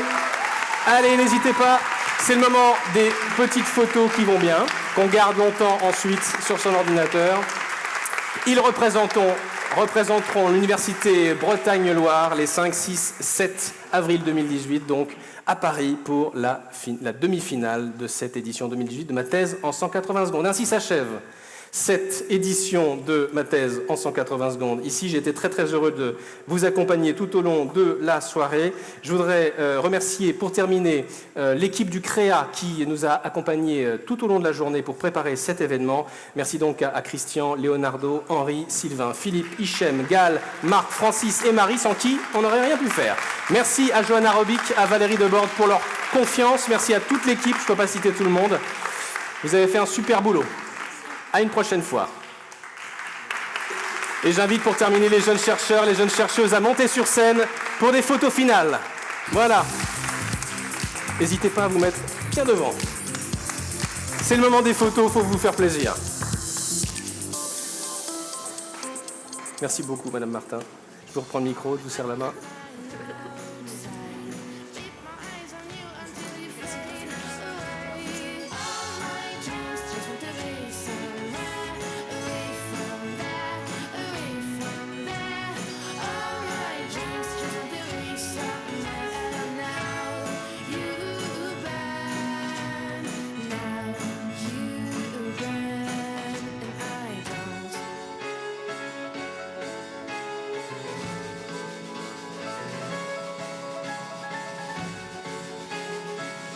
Don't know